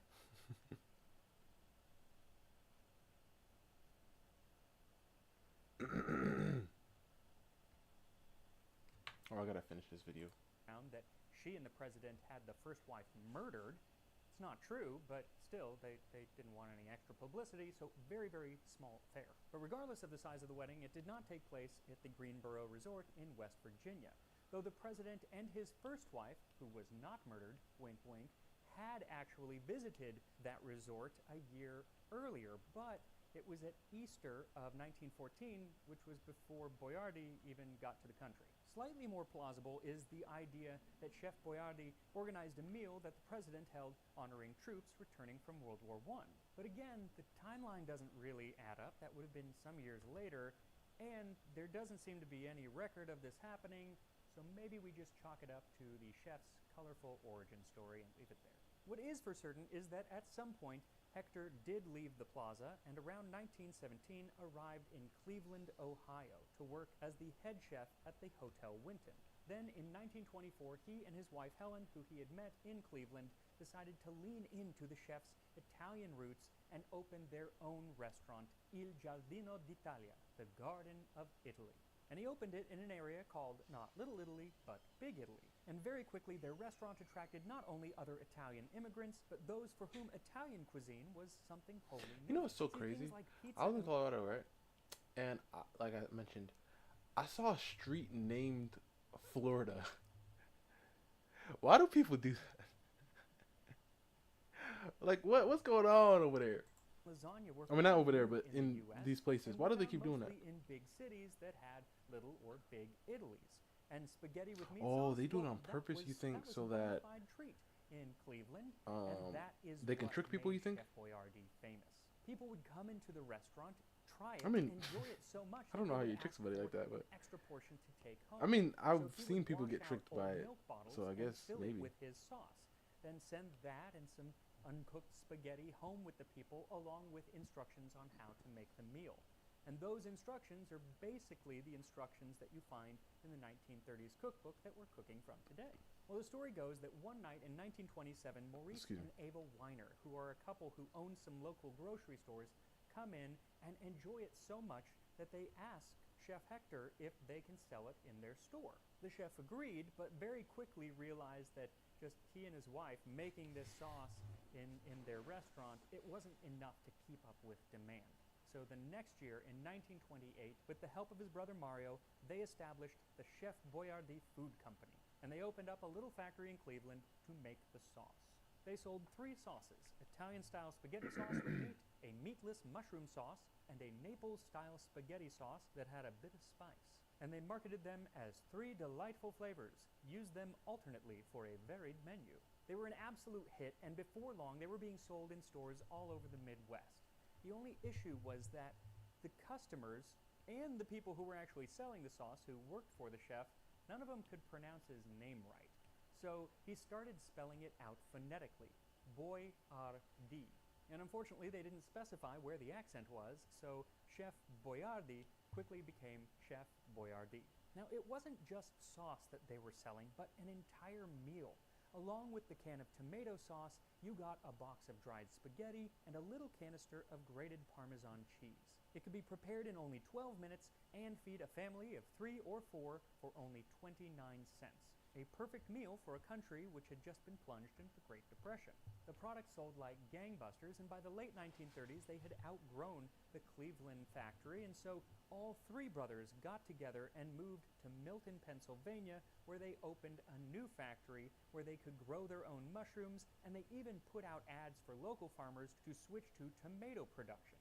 The only ingredient that they did still import was the Parmesan cheese, which they had imported from Italy, and for much of the mid-20th century, they were the #1 importer of Parmesan to the U.S. Parmesan? Now, business was going Is swell, he saying and it they weird, sold or is this how you say it? nationwide. But everything changed when the U.S. entered World War II. See, the government was not equipped to provide rations to all of the soldiers going overseas, so much of the work was contracted out to companies like Hershey, Heinz, General Mills, and Pillsbury, and of course any company who was making canned foods. That meant Chef Boyardee was going to war. Almost overnight, production shifted to make rations, and they quickly became one of the top suppliers of product for History, steak like, what do you and mean? hay Like, rations, that's the reason? with dishes like meatballs and They're gonna tell me spaghetti, exactly why? Vienna sausage, beef stew, and chili con carne.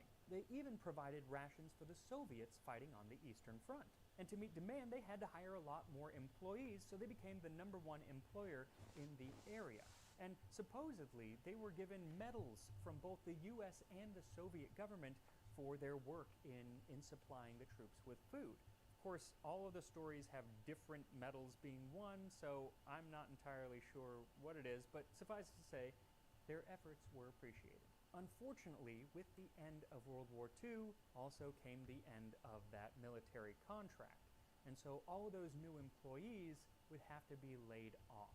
But what's cool is instead of doing this, the Boyardee brothers decided to sell to a much larger company in order to keep everyone employed. American Dang. Home Products took over Respect. production, but Chef Hector Boyardee himself did stay on as a consultant and the face of the brand, which was great because in 1953, he got on TV. Hello, may I come in? Chef Boyardee's products on at Best Grocers. Ask for Chef Boyardee's spaghetti dinner. Only about 15 cents a serving. Over the next decades, Boyardee's face was everywhere, and his meals became the #1 selling Italian food in the country.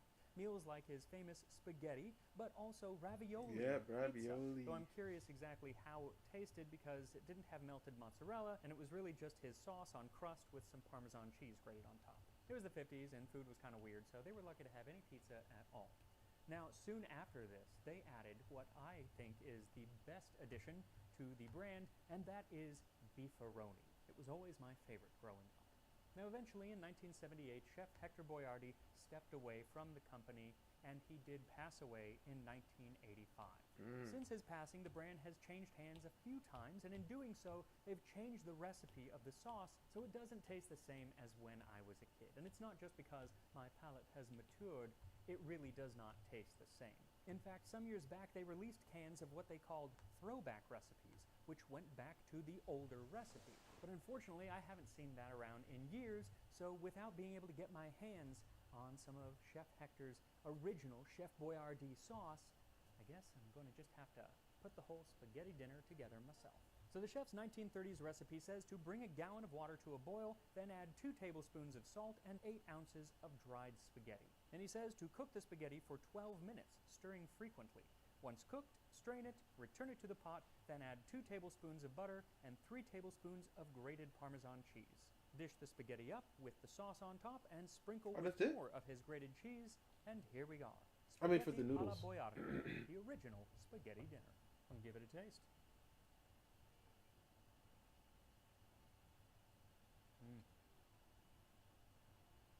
Childhood, huh? Nostalgia. It's You- phenomenal. I knew it would be because He looks about to it's made cry. the whole house just smell wonderful. But it's even better. The creaminess that you get from like the butter and cheese actually on the spaghetti, really like that. It is a relatively simple sauce. There is so much flavor coming out. What I really like, so you get a lot of the herb, like the basil, but you also get a sweetness, and there's no sugar added into this. And a lot of tomato sauces now add sugar, but if you cook it long enough, with Louis tomatoes, even if they're canned, the sweetness comes Okay. from that, so you don't need to add sugar. This is really, really fantastic. I will be eating this entire thing, and I'm going to be making this again. This is actually something I would make, like, just because it's a Thursday night. So go ahead, make this. It's not difficult. I'll make sure to put the recipe up on the Tasting Honestly, History website. no lie. From just what he showed, I mean the noodles part. I might try this, and if I do, I'll post it to you guys on Discord. But May just sent me a video with a controversial figure. Didn't he, like? Wait, is that? I mean, it says it. You know, we'll just see. We'll see what happens. We'll see what happens.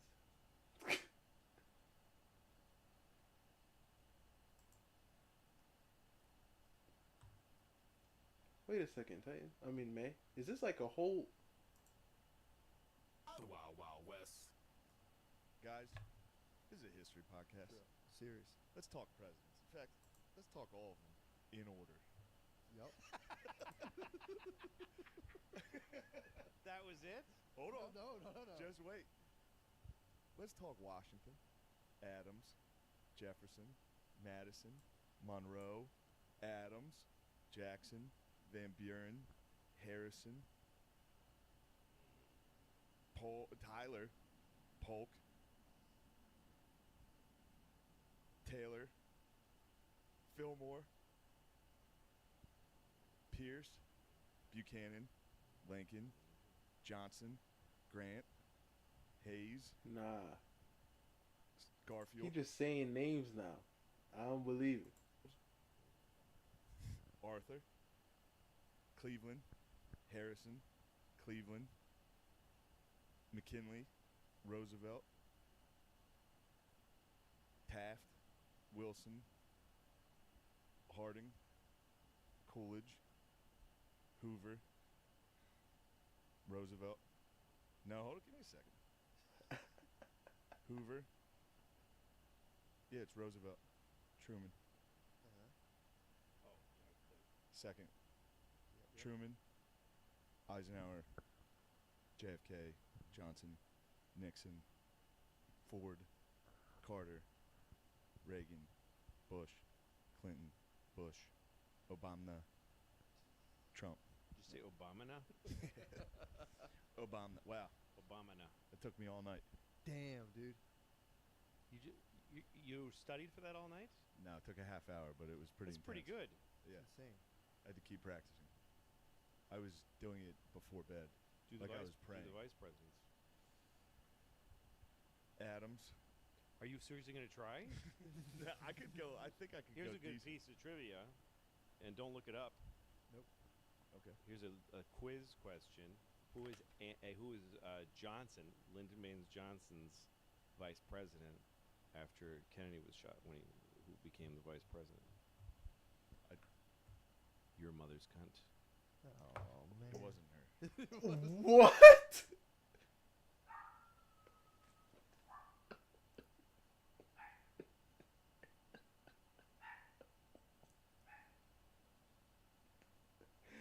What the heck? But that's crazy though. That is crazy. Insane. Being able to name all of them.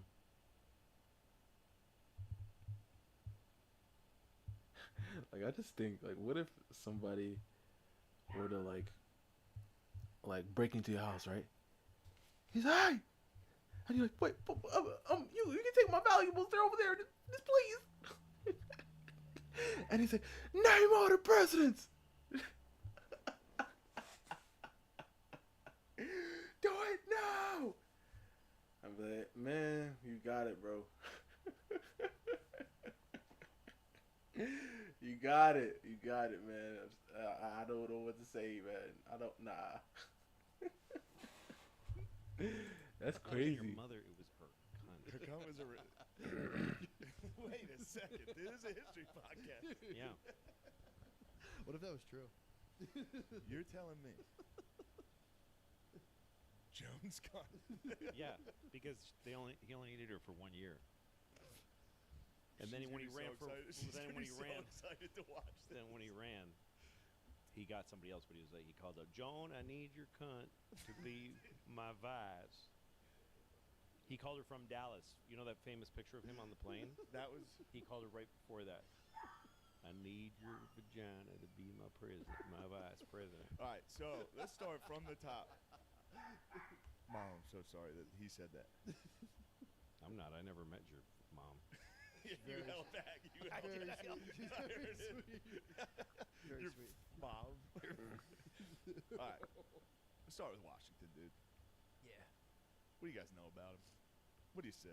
I mean, Washington is Never like lied. a transitionary guy because he was so British. He was a British general. Mhm. He wasn't like a, he wasn't born in the he didn't create America. It wasn't even his idea. Yeah. He was just a tool of. He was the first general president. No, he was born in the U.S. No, I know, but he wasn't like he was a Brit. He was a Yeah, he He was a fought in the Brit. French and Indian Yeah. War as a British. yeah. Yeah. He's a lord. He Wasn't actually kind of sucked in that.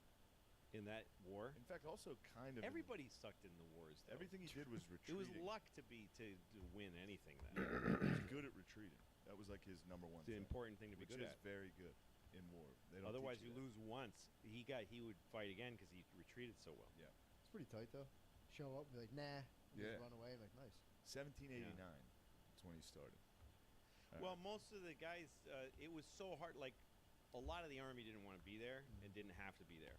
It's crazy. Like 1776, the year that Washington did all that insane shit. It's crazy. I've mentioned this a few streams ago, I think. I watched Hamilton for the first time.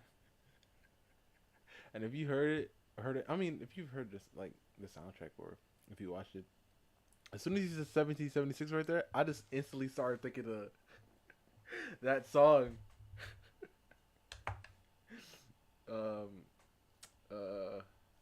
I can't play it because I don't want to get copyrighted more than I probably had already.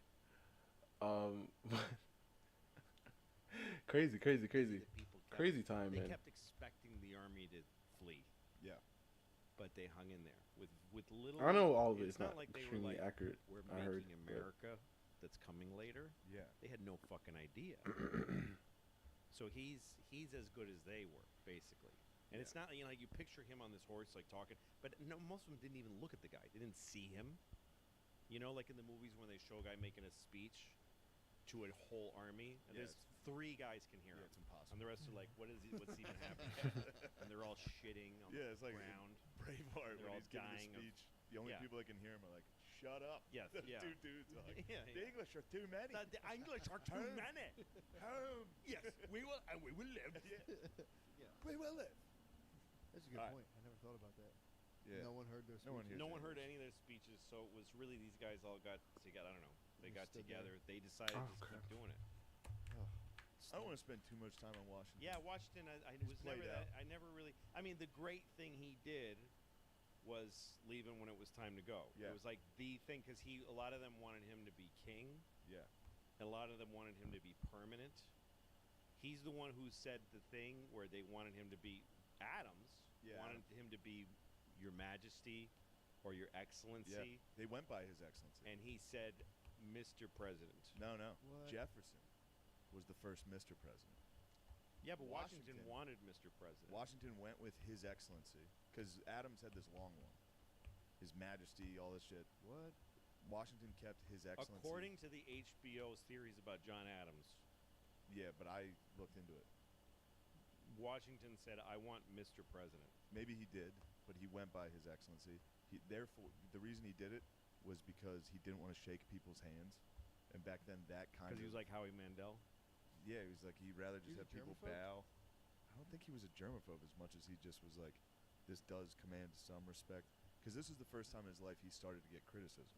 Really? Because when he was a general, everybody globally outside of England was like, this guy's the fucking. By the way, man. president. Like to talk about that word for a second, Yeah. what a president is. Like just an overall president thought here. what I love about presidents is that it's a human being, it's a person. And to me, like, it's like, like some college professors teach the Bible as literature. You know what I mean?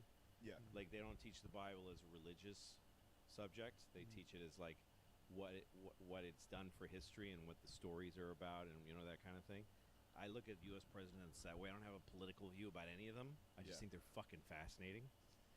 And president, the word by itself, like, your president is nothing. It's not, you're not a leader. You're not a ruler. You don't rule. You preside. I mean, that's literally what it means, is that there's a whole group of people that are running the government by the people's will, and you preside. You just happen to be there. It's like in the Senate, whenever they show people in the Senate speaking, they always say Mr. President over and over again. And they're speaking to whoever is presiding. It's never the vice president is literally the president of the Senate, but it's whoever takes the chair that day.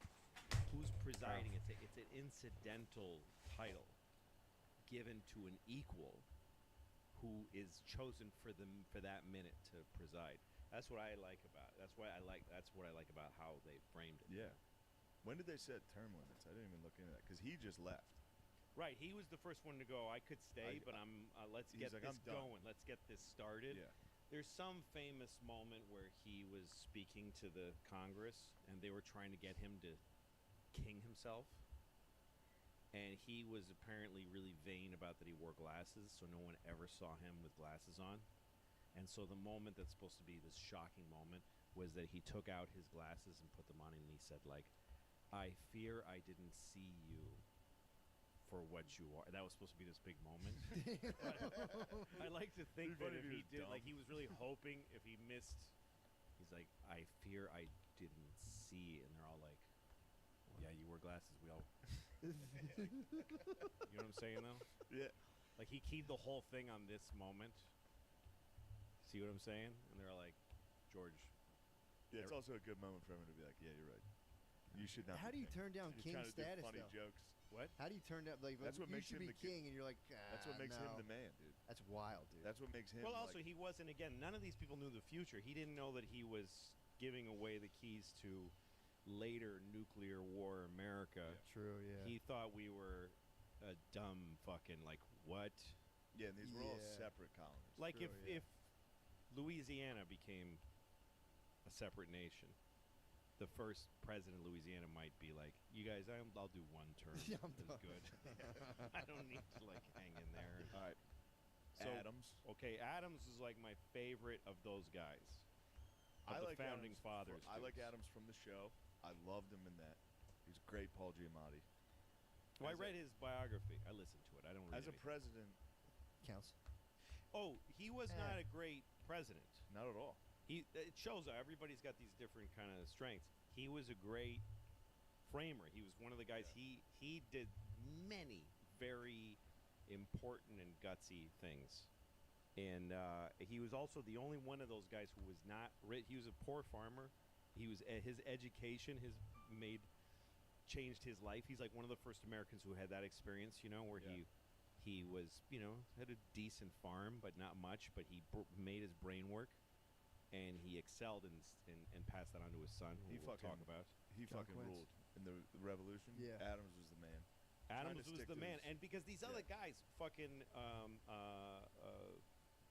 Benjamin Franklin was just a giant perverted asshole. I love him. Oh, he was great. And all these guys are Yeah. great. I'm not judging any of them, but he wasn't. He was of limited use because he was intrigued by America, but he didn't give a shit. Yeah. He never would have shed any blood or sweat or tears for the country. He just was interested, and he had a huge brain. So he'd lend it when he felt like. He was also full of shit, like he was supposedly invented electricity. But some other guy, he saw a guy in his own autobiography. What? Hold He on a saw. second. He I never just watched faked Ken anything. Burns on him. I'm pumped on him right now. Okay, so he saw a guy do the kite. What? And he was like, "That's cool," and he paid the guy for like the license to the gag, and then he got one of his sons to go around doing it for money. It was just a thing that he picked up other people's ideas, which is its own Well, thing. He also, all of his inventions, he would never patent. which Really? is pretty sick. He was like, all my inventions are for everybody. Yeah, he was Tight. for what do you call it? Open source. Open source. But yeah. he did get a little jealous because all of a sudden, because he was the man, Yeah. he was the American that everybody loved, Be and frank. then Washington became the man. The general. Like the French were like the General Washington, the guy. So he got a little. He was a fame hungry. Did you ever read his Yeah. He did sleep around a lot of It's women. amazing because he has no judgment of himself. So he's the only. Like, a lot of people that write autobiographies, it's kind of careful. But like he tells this story about he was living in London and there was a guy who worked for him, kind of like a half tradesman kind of guy, who he befriended. And the guy had a woman he wanted to marry, a maiden. He didn't have a position, and he didn't have his own home yet. So, and his mother didn't want. I don't remember all the logistics, but it was that that he asked Benjamin if he could move his wife into his house so that they could marry, and he said Yikes. sure. And he said, and she moved into my home, and then I took it of my pleasure to, you know, to partake of her sexually, and she, you know, spurned my advances, so I threw her out, and that was the end of their marriage. And I never saw him again. He was real upset, and I never saw him again. But I know both their lives were destroyed. And then in May, I met this other guy. Like, he just talks. He did awful things to people, and didn't give a shit. Yeah, there's some pretty sick quotes about slavery too. That he was like, I am racist. Like, he was one of the first, if not the only founding father to like constantly be like, I am bigoted. Right. None of them. Everyone else was like, this is the law. Everybody was like, Ben, Yeah, shut the. this is it's economics. You're trying to It's fuck not this up. about He's like, race. And something's he's like, oh, it's wrong. totally about race. Yeah, they were writing the Constitution like, look, our hands are tied. We can't do Dude, anything. they had to now. take it We out. can't do So anything. he was, when he showed focus, he was of use to like the revolution, and the same with Jefferson. Jefferson was like a depressive fucking freak, and so he would just like leave Washington. He would just go like, my wife is dead, whatever bullshit.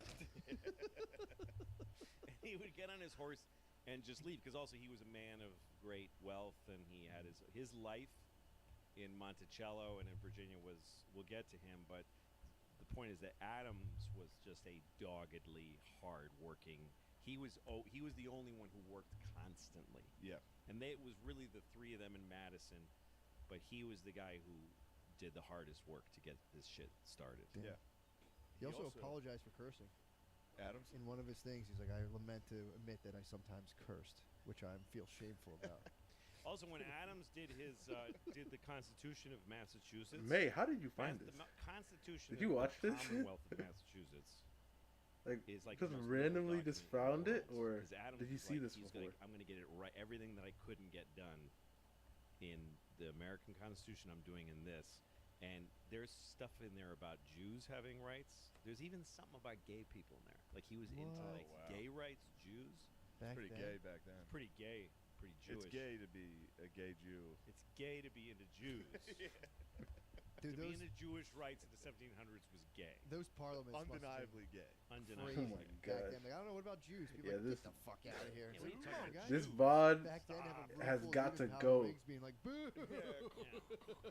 And the Jews looked exactly they looked the same as they do now.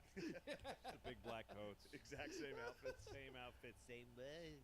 Hold on, I got what Adams did. While he was in office, he was worried that his logic was another country could just come take this at any moment. So he came up with the Alien and Sedition Act, which meant if you talk shit on the government, we can jail you. So he started arresting journalists. He started Well, immediately. he was the first liberal who got befuddled by guys that back then it was another Democrat. It was Jefferson. Yeah. Going like whatever it takes to win. Yeah. It's always been like the different parts of American democracy, the different kinds of people. The people who are like, we got to get this right. We got to sell our good ideas and convince people we're right. But then the other guys who are like, we just got to take office. We just need to win. And nerds lose that fight. Adams was the first one-term nerd president. There's a few of them. Yes, you're exactly right. Bush the first is another one. He's to a me. one-term guy. He was from 97 to 01. Yep. Let's move to Jefferson. Jefferson. He's number 3. That's 01 to 09. He was a 2-term guy. Adams was a Federalist. Washington was obviously independent. Jefferson was a Democratic Republican. He was the first Mr. President. Right when he got in, the French and the British started going to war. So everybody in America was like, fuck England. Also, France just helped us. Yeah. Fuck England. Let's join it. And he was Although the he only loved the French. He loved the revolution in French. Yeah, he did. The Adams didn't, because it was bloody and horrible. He didn't like the French. Didn't and Jefferson loved the revolution, and he had all his friends over there. He spent a lot of his life there. Yeah. But Americans started being like, fuck England. Let's join France in the war. Ah, He was the only one really? with the foresight to be like, we have 40 guys in our military and 3 boats. Yeah. Let's shut the So fuck just up. randomly. So he declared neutrality. Okay, cool. And everybody called him a pussy. Then England started blocking his like. But this fucking is all ships. interesting information. I think he might have been the one who said, "We're just not going to trade with either of them." So then the American economy just plummeted. England started just saying, "If you're not trading with us, we're just going to confiscate your ships, kidnap all the sailors, make them join the British Navy." So he was getting punked by England. You're talking about Jefferson. Jefferson. Well, it's interesting because Adams, what ended his presidency was a fake rumor that Jefferson started, that Adams was trying to start a war with and start a navy and do all this stuff, and it was all fake. But then it ended up kind of haunting Jefferson because the truth about all that ended up fucking him a lot. Huh. One thing interesting about Jefferson is because he's so famous for having had a slave and having had like 50,000 slaves, or whatever, not that many,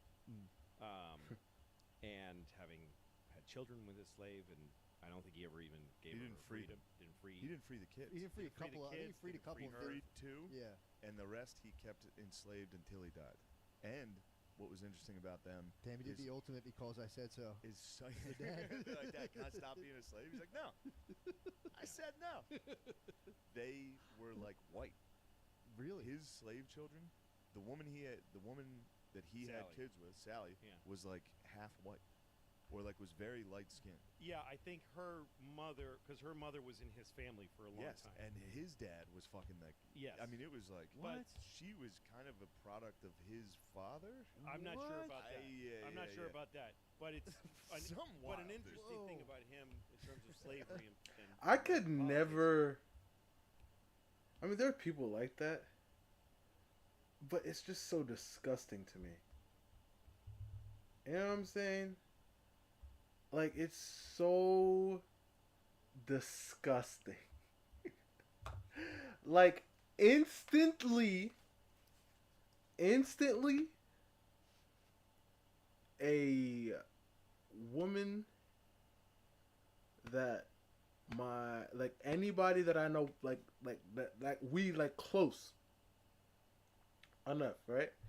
Like a good friend or a brother or a cousin dealt with. No. There's plenty of fishing to see, as they say.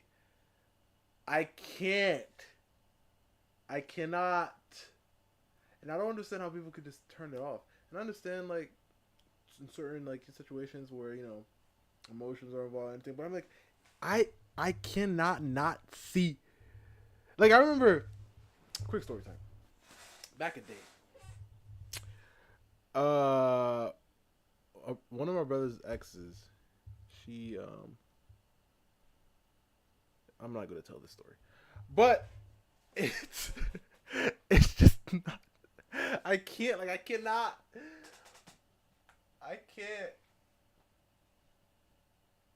You know, like, I cannot. Like, instantly you are, no.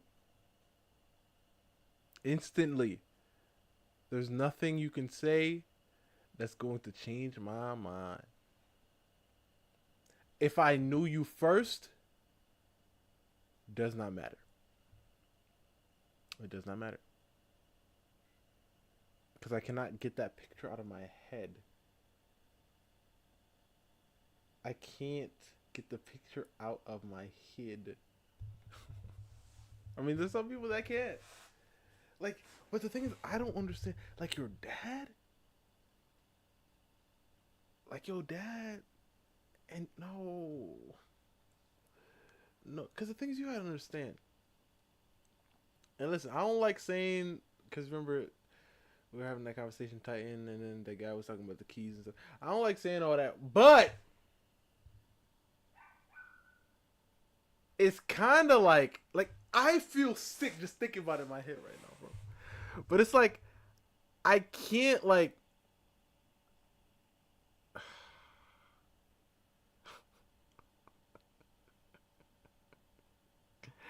I think this is where I should stop talking and press play on the video. Yeah. Is that his first elected position was in the Virginia legislature. He was like a House of Reps guy in Virginia, and the very first act he ever did, first thing he ever did as a politician, was to propose a bill in the Virginia government to abolish slavery in the state of Virginia. It's the first thing he did. Whoa. Of course, it got shot down, but it was his desire and his dream. Yeah, because he was big on that with the French Revolution. Yes, With and the whole Lafayette and yes, and all of these guys, all of these early guys, wanted slavery out, but there was no way the South was going to do it. Yeah. And they wanted the Southern, because so the choice was to have like just 2 countries or 4 countries over here, or have a unified country and just deal with it. We're going to have slavery, but create a framework where in the future, when it becomes possible, when things change, when things get more modern, we can get rid of it in the future. And I could be wrong, but I think the North had abolished slavery early, like 1806, which is while Jefferson's in office. I could be wrong. I don't know. It was around the exact same time as England. In fact, maybe before. really? The North. We were right. Us Northerners, we got it right. A fun Jefferson story that I like is that when he was in Paris, he had this woman, a girlfriend, named something Causeway or something. His wife died when he was pretty young, and she made him promise on her deathbed that he would never have another woman, which is a horrible thing to do. Yeah, fuck, to man. a young man that you're fucking. Yeah, it's like not even somebody to take care of the kids they had. It's like, no, I promise. Yeah, I know, but it's he's Oh, for sure. So it was part of the reason that all of it, including Sally Hemings, that his loves were all secret because he was ashamed of every woman that he loved after that. That's hot. And so there was a woman in Paris. She was a British painter, and her husband. She was a woman. She was married, but she was a painter, and she fell in love with Thomas Jefferson, and they were very much in love with each other. But then the way they broke up was very funny to me because he wrote her these beautiful letters. She was in love with him. He was in love with her. But then the French, when he was leaving France, they wanted a great portrait of him to put in the National Gallery, and they said to him, "You can choose any painter in the world." And he was like, "No, I want a real guy." And his girlfriend was like, "Why not me?" And he's like, "Baby, come on. I mean, Like, you're good. You're good, but you're not like fucking grown man good. You're not like fucking. I'm not for history." True. These guys were that's the weirdest thing. How history mind. They were like knowing they were going to get They sucked knew, into dude. history, which is crazy to think about. So here's a good one because we gotta speed up. Yeah. Yeah. So he goes over. So Napoleon's in there in France. Yeah. Post-revolution. This is the Louisiana Purchase. They sent James Monroe over. That was his bro. James He goes Monroe's to why France. Titan said They that. thought they were So negotiating James the sale Monroe was the of president. Just the port of New Orleans. This is all thanks in part to the fucking Haitian Revolution, which fucked France. Look into the Haitian Revolution. It rules. He gets over there. Monroe finds out, oh, they're trying to sell all of the Louisiana. Like, it's from New Orleans to the Rockies to Canada. It's huge. From the Appalachians to the Rockies, basically. And they didn't have time to consult Congress. So Thomas Jefferson just bought it on the spot, which he was like, I abused the fuck out of my power. And that was his whole thing is government should have no power. Yeah. He was against any Well, federal. that's what Jefferson's whole life was like, doing fucked up things and then saying nobody should be able to, like, saying slavery. He's like, people need to stop having slavery. He's fucking a slave, and it's like, somebody's got to put a stop to this. We got to stop this. It's the same somebody's thing got to as with stop that. this. Somebody's got to stop fucking these slaves. Yeah. Well, I Louisiana wish it could be me, Got 6 but I kids. need to fuck this one right now. Those arguments must have been crazy. All Dude. right. But yeah, that was big because that secured the southern port. Then we And, had and Monroe was Secretary of State. Monroe, yeah. And then wasn't he the No, Madison. Madison's next. Because usually the Secretary of State would end up being president. Vice president at this point, although who was it? Was Jefferson Adams? Jefferson was Adams' vice president. Yeah. So that's two straight vice presidents. Then we got James Madison. He was a dork. Yes. He was a huge dork. He was a nerd. He was a frail, nervous. Think Gerbies. What? He was Yeah. Gerbies. Really? But this is sick. So basically, he had the first. They said his lady was the first lady, Dolly Madison. That was like really like they would have parties at the White House. They would like try to get. And also, he was Jefferson's mentor. He was another guy like Adams, who was there all the time. Yeah. He was like a worker. He kept shit going, and he would write Jefferson say in France and go, "Can you fucking come home and be president?" And Jefferson would write back and go, "I am just enjoying Paris, and I don't want to do it." That's and then he would frustrating. float in and just take the fucking big job. And yeah, Madison gets 4 years, and people are like, "Dude, you're boring." No, America has Madison, never liked Madison nerds. gets 2. Don't touch me. Don't touch me. Don't ever put your fucking hands on me. I can't touch your Don't ever shoes put out your of respect. fucking hands on me. I'm gonna grip you up. God damn it. Hold on. So Jefferson was shut the fuck up, guys. Shut up, guys. Sean, get out. Sean, don't look at me. So Madison takes some of the flack because everybody was calling Jefferson a pussy for not fighting England. So he's like, you know what? Fuck it. Let's do it. What? So America just declares war on England. He nerd raged. He nerd raged on England. England immediately marches down and burns Washington, D.C. Burns it down. They burnt the White House immediately. He spaz cried. But he spaz cries. He's like, nobody's gonna call me gay. But then, everybody always acts like we lost 1812 just because they burned that shitty White House. Yeah. So what? First off, Washington D.C. was a swamp. It was literally a swamp. It was a shithole. No one lived there. War of 1812, we fucked England up. Fort McHenry, Star Fiora. Spangled Banner, all that shit. Sorry. Battle of New Orleans, we smashed them. Battle of dude. New Orleans was what's his name? Jackson. Fucking Jackson. Yeah. And Jackson, they were fighting the Battle of New Orleans. The war had been already over for a while. Oh, really? Yeah, the war was already Oh, yeah, settled. they fought The it in treaty was 1815. signed, It was in January of and 1815. he was still fighting. Yeah. Once you What? get to Jackson, he's fucking He's incredible. wild. Incredible. So First Trump. He was the first Trump. Yep. so all of a sudden America, that's our first war as a country. Yeah. So now Well, America's also not before just that, colonies. because England was just taking pot shots. England would just park a ship outside of like a Baltimore or whatever, They're and so just start good. heaving fucking fireballs for no reason. Like dickheads, you know dude. where do you know Hudson, New York? It's a town Yeah. on the Hudson. It has a weird maritime feeling to it. It looks like Nantucket. And that's because it's all people from Nantucket. It used to be this little whaling village in Nantucket. And in the 1810s, the British would just park a ship and just set houses on fire for fucking fun. What? So all the people that lived in that town they founded Hudson.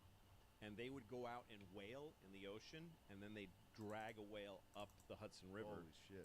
And they would slaughter it and then send it down the river. It was a great way to send whale meat and oil down to here, New York City. Yeah. And that established a hub in New York, in upper New York State. Hudson became a very big, important. And Oh. that's where you ever heard of a guy named Legs Diamond? Because Diamond Street was like the first whore street. It 'Cause sounded Wow. Hudson became a place for farmers to bring their herds and get laid and get, just fuck and Whoa. gamble and have their animals slaughtered and brought down here on boats, and then So they they go got home. paid. Damn. Yeah. Anyway, So so we'll that's skip- what was going on. That's how much things like just the English, one English ship lobbing fireballs changes a ton Oh, of yeah. things. Yeah, some and they farmer finally just needed sucked. it to stop. Resulted in some guy getting ahead. Like, Yeah. I'm never gonna be able to face me wife. Me wife. So Okay, so now you got. now we're kind of so unified. That was the first time Madison. the War of 1812. It was a draw. I mean, they signed a treaty after 2 years. Nothing and changed though. Just Nothing The changed. English stopped harassing us. Yeah, though. I but do we think that declared changed. war. They came over. Yeah. We kind of fucked them up though. I looked at the casualty numbers. It was like double. That doesn't Really? matter in the historical Of course, but everybody die. always acts like because they got over here and they all died of disease kind of immediately. Like Yeah. they got fucked up. It was hard to. And they were like, stage "This, those we things. can't afford to fight this while we're fighting the French. Truce." That brings us to Monroe. Monroe was kind of the man. Monroe was the last founding father to be a president. Fought in the Revolutionary War. Was at Valley Forge. He came up with the Monroe How old were Doctrine, these people? which is neutrality. We got the Americas. Nobody fuck with us. Because they were all worried Europe was going to Spain or Europe was going to come back and take. Well, South that was America. all the source of all our problems was these other fucking European countries Yeah. being involved in their wars. So he was the first guy to go. Yeah, we're never all going to do go what you get want. involved in their wars. Oh yeah. Yeah, and that's kind of what they were saying was that's like the most lasting policies of any of the founding fathers was like American neutrality. Europe, you can have your wars. We're staying the fuck Yeah. out. Obviously, it lasted 100 years.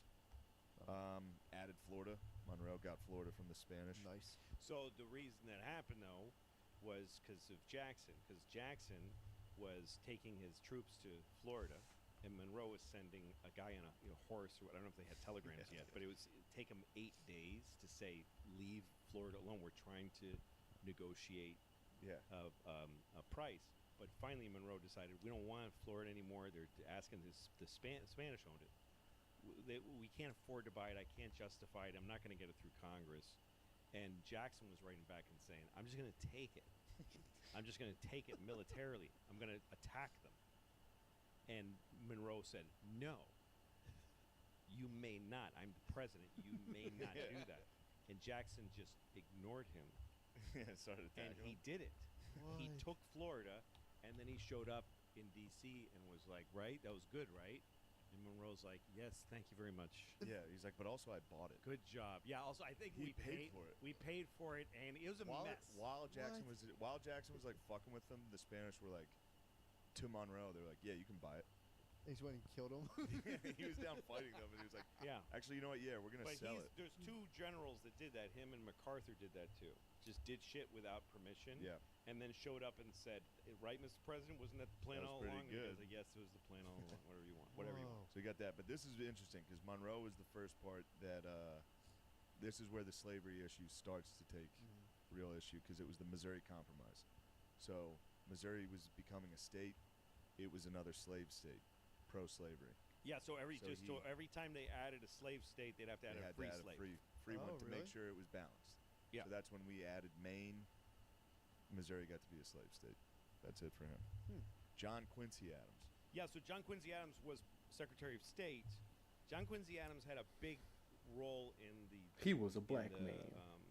In Florida. Yeah. And he had a big role in that compromise. That was a big part. He was a statesman. John Quincy Adams, fucking fascinating guy. I Yeah. read his biography. The thing about him and his father is that they wrote copious, really long diary entries, so we know a lot about those guys. But he traveled with his father to England. He was like the last link to the Great Yeah. Revolution. Yeah. Because he was with his father wherever he went, and he took him to France. He ended up being a diplomat. He was the first American ambassador to Russia. He lived in St. Petersburg, Russia, and him and Oh his, wait, was he the one who helped them kind of revolutionize?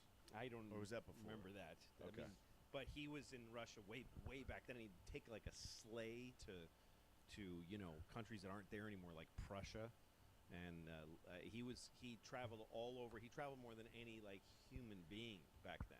Yeah. And he went across the ocean several times, so like something like 12 times back and forth. Now Amazing guy, incredible guy. His opponent was Jackson in this election. Yeah. Jackson dominated. He won the popular vote by a greater margin than Reagan beat Carter.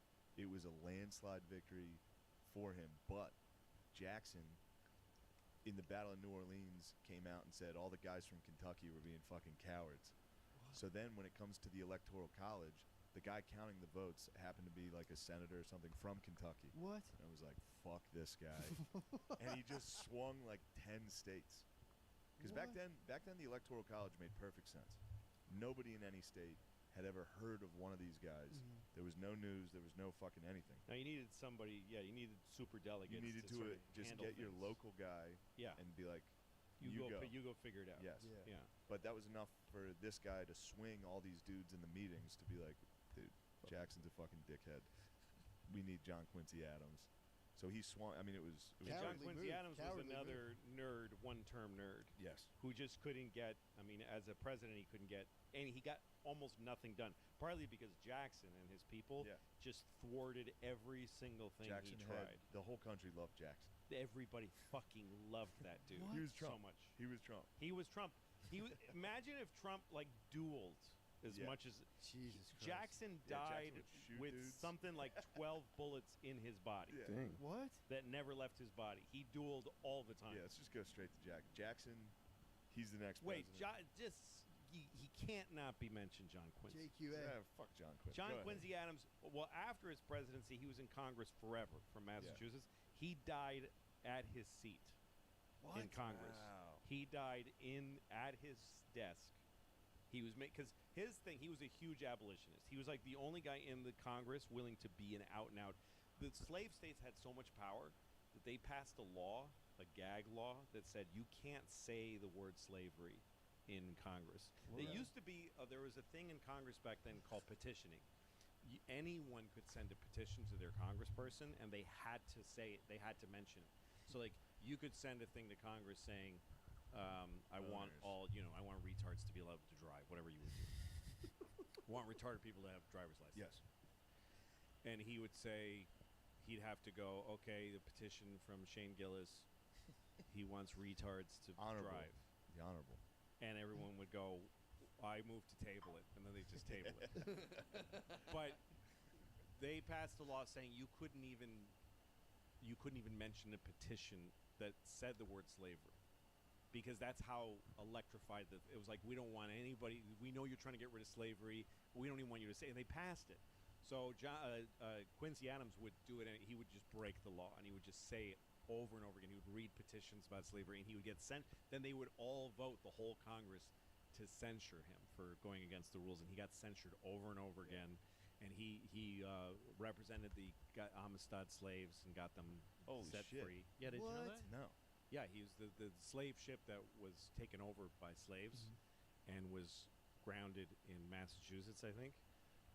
So he was saying the S word. He got in trouble. Yeah. He got not only in trouble, those slaves asked him to represent that. He was their lawyer. What? Because they were Virginia slave masters who were waiting for, they were Haitian slaves that they were waiting for, that they had paid for. But he found a way it wasn't like a slavery is wrong trial. It was, you guys don't have a receipt trial. It was like, you ain't got the paperwork, go fuck yourselves. So they were Nice, free. But he died. He was in the middle of a big impassioned argument. He was yelling, and he had a heart attack. And he died right there with the whole Congress around how old him are these watching, people? because people loved that guy. He was a great guy. He was the first president or former president to ride on a steamship, and he used to ride on the steamships with a blanket over him, and folks would surround him. All the passengers would surround him, and he would just tell stories. He was a great guy. Yeah, that's pretty cool. Man. I didn't know any of There's that. just a part of me that liked Jackson. Jackson's great, 'Cause but he's a I mean, dickhead. and again, to me, I look at all these guys. I evaluate them as characters. They're all great, amazing characters. They all did awful things, Of course. Yeah. but I mean, Obama fucking bombed, fucking weddings. Obama. Obama. But yes, Jackson was a crazy but shrewd. A great thing about Jackson was that his inaugural party in the White House, Yeah. This is wild. they stormed the Capitol. he invited everybody. That's exactly right. They He stormed it. invited everyone. He said anyone that wants can come. No invitation needed. It's the people's house, and My the house was God. crammed with common people getting drunk, Just got stealing shit, shit-faced, destroyed and the they whole wouldn't place. leave. And there's a honor code in the White House. You don't ask someone to leave. You don't ever throw anybody out. So they couldn't get them. Like, days went by where people are shitting on the floor and raiding the fucking pantry and Oh just my gosh. fucking people and whatever. And so what they did was they got huge kegs of beer and they put them on the lawn. And they Nice. said, "Hey, come out! Let's drink under the stars. Let's have And they invited them out for beer on the lawn. He was And they all 80? came Oh. outside and they locked the doors. That Yeah, heart attack, he was okay. he was a people's president. Yeah. Like, He there was the was first some populist. in his First yes. guy. Yeah. First one to appeal to the common Yeah. person. There was an author, English guy. I read his biography of him, and they have one account of an English traveling writer who would write travel logs. And he was in Washington, and he thought, "What is it like? Can you meet the president?" And he just walked. There wasn't a fence around Yeah, the house. people then. just could walk in and So see he him. just walked to the front door and he knocked on the door, and a butler came to the door and said hello, and he said, "I'd like to meet the president." And he's like, "Is he expecting you?" He goes, "No." And the butler's like, "All right, well, come in and sit down." And he went in. The guy waited like 20 minutes, and Jackson came out of his office, which was like full of people, and he said, "I'm in a pretty important. Like, who are you?" Yeah. And he said, "I just wanted to meet you and say hi." And he was like, "All right, can you wait an hour?" And he's like, "Sure." So he went and whatever, fucking signed a Yeah. thing to kill all the Indians. Yeah. And then he came and had sandwiches brought, and he sat with the guy and just talked to him for an hour. Damn. Damn. He also went. He was the first president, I think, to ride on a real, like, on a train. He took a train. He was the first one to do this. That he went all over the country. Yeah. He went up to Maine. Presidents never travel. He was the first guy to do that. Like, he thought people should see the president. People should have contact Whoa. with the president. The Trail of Tears, he flubbed that one. Yeah. It was Flubbed. He was a nailed bit it. of a flub. He did do exactly what his He goal did was. what he tried to do. Fucking flubbed. That was a bit of a flub. He was not. He didn't make mistakes. I looked it up. I don't know if they had slaves. yeah. The fucking dudes on the Trail of Tears, they were like, "We got to bring our slaves." If slaves are available, folks get slaves. That's Yeah. just the way that goes. I couldn't believe it. But when But he it was was peaceful yeah, natives. yeah, Fair that's what point. the part you don't hear is like the Indians are like, you know what he did to us and what he did to our slaves was Yeah, even our worse. slaves had it real bad on Yeah, the Trail of Tears. I mean, tell me about it. Yeah, but didn't they like share everything with their slaves though? I don't know. Yeah, they were Yeah, way yeah. It better. was a Weren't they slave like egalitarian. real peaceful? It was egalitarian, dude. They were some No, of those he- good slave owners. He the natives. there is some story from some big chief went to the White House to meet with the Jackson, because Jackson was very honest. Yeah. He didn't underhand ever. He didn't play politics. He did horrible things, but he just went ahead and did them. Like, there was a slave revolt during his presidency where they took over a fort. The slaves took over a fort and just said, "We just want out. We just want to be taken to the north or Canada or whatever." And so he just got a bunch of cannons and he just lit the whole place up. Just Killed them. bombed them. He didn't fucking care. So some famous, like a name you'd recognize, it wasn't like Sitting Bull, but it was some big, all of the Indians, all the tribes chose this guy Yeah. to negotiate with Jackson. And he went and talked to Jackson, just the two of them, and he came out crying and said, What? "We're He's not." like, "We're in trouble." Yeah, he fuck? says, "We're not. This is gonna go bad. Oh. It's gonna go bad." No. No, he just had his way of thinking about how it was going to Yeah. go. He's like, "No, we got to clear these guys out of here." Also in line with Trump, he was like, this is where the term mudslinging starts. Yeah. It was him and John Quincy. Their election, or their debates and shit was, they would talk shit. There would be nasty rumors in Oh, the papers. Whatever it took. Yeah. Whatever it took. No, I Yeah. remember I have a friend who's a Trump guy who I've known for a long time. I'm not going to say that his name is Nick DiPaolo. Knowing Nick has always given me some insight into the mentality of that kind of guy, not just Yeah. Trump, but guys like Jackson.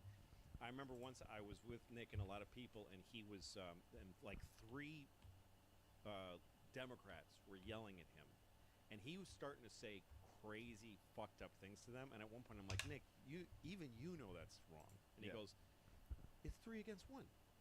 like, what do you want me to do?"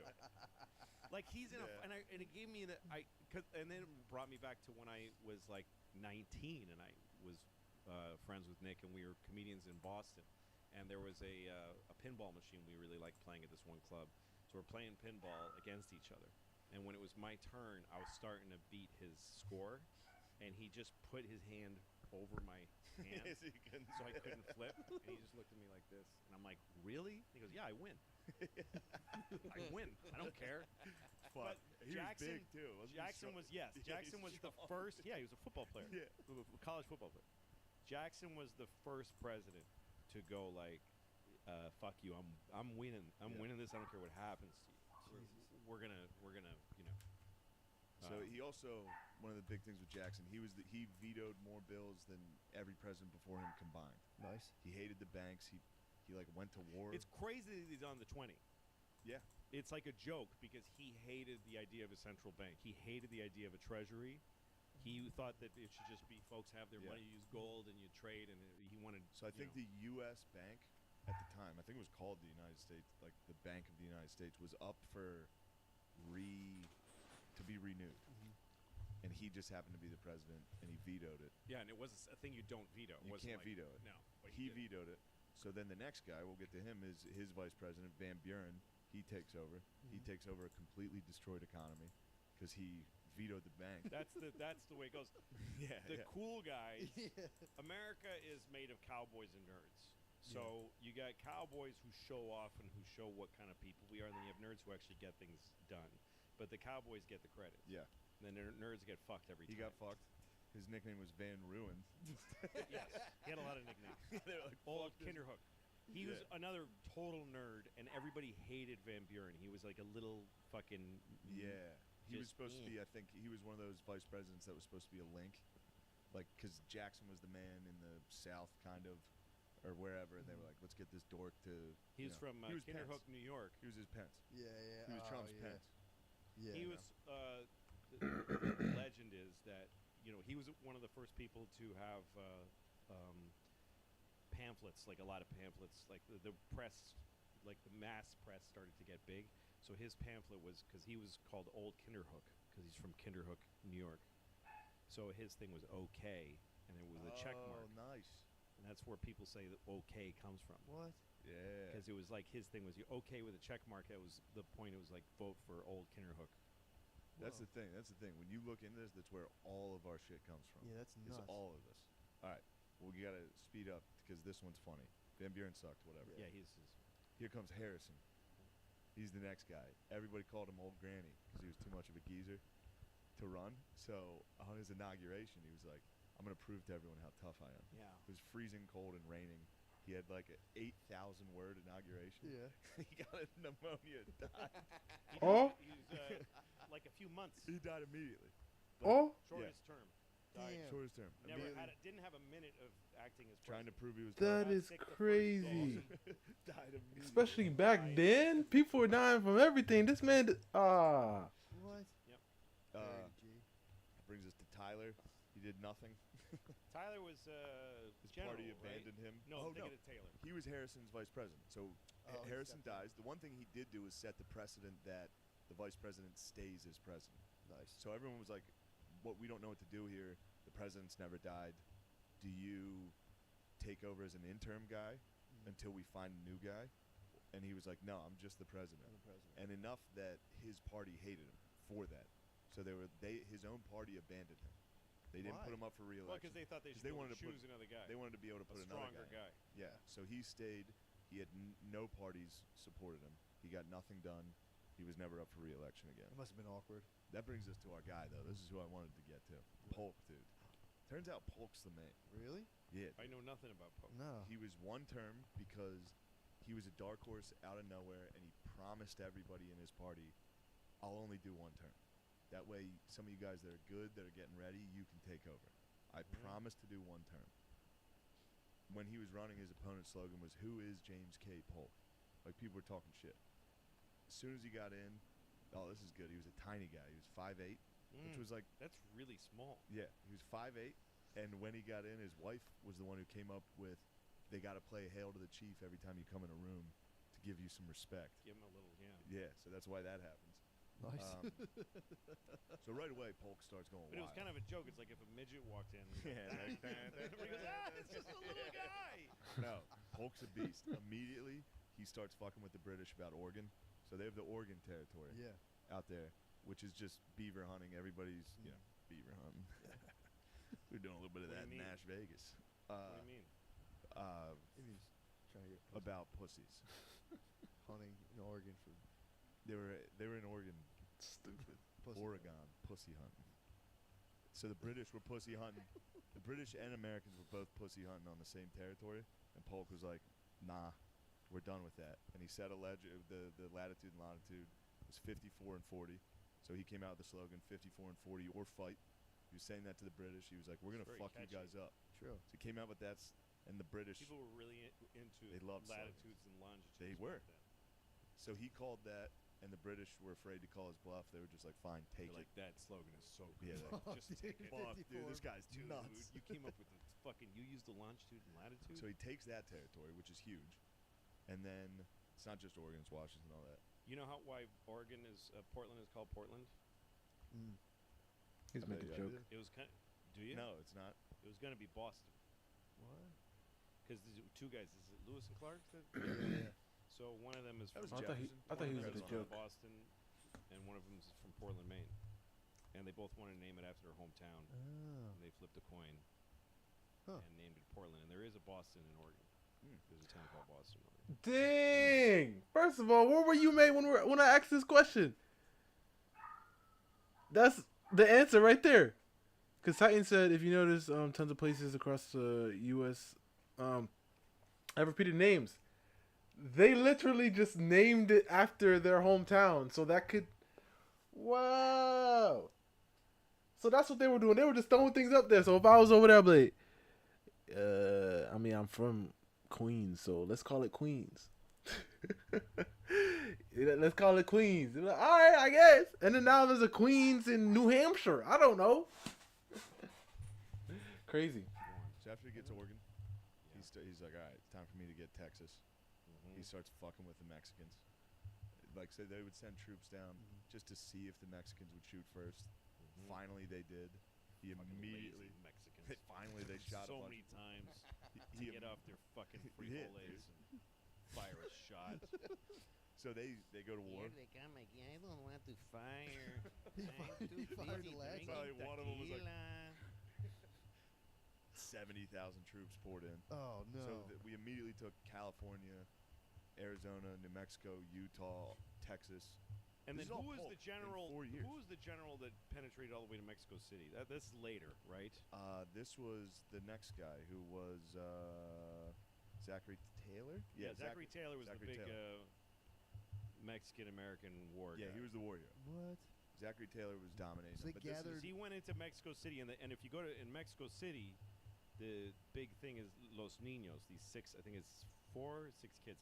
So they stormed. They went all the way to Mexico City, and the citadel, the Chapultepec, the palace. The army was so decimated that it was finally just the cadets of the military school were the only ones Yikes. defending the capital, and they were just 4 kids firing on the American army is just coming.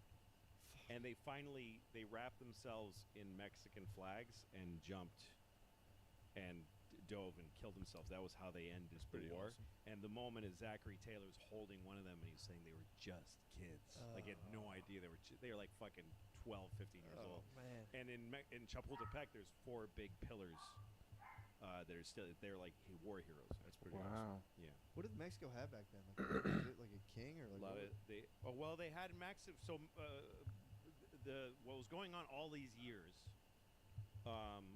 Napoleon assumed that the South would win the Civil War eventually. That there would be Europe always bet on the South because the South was a aristocratic America. It was about plantations and old families, and that's a European. And they loved Europe in the South.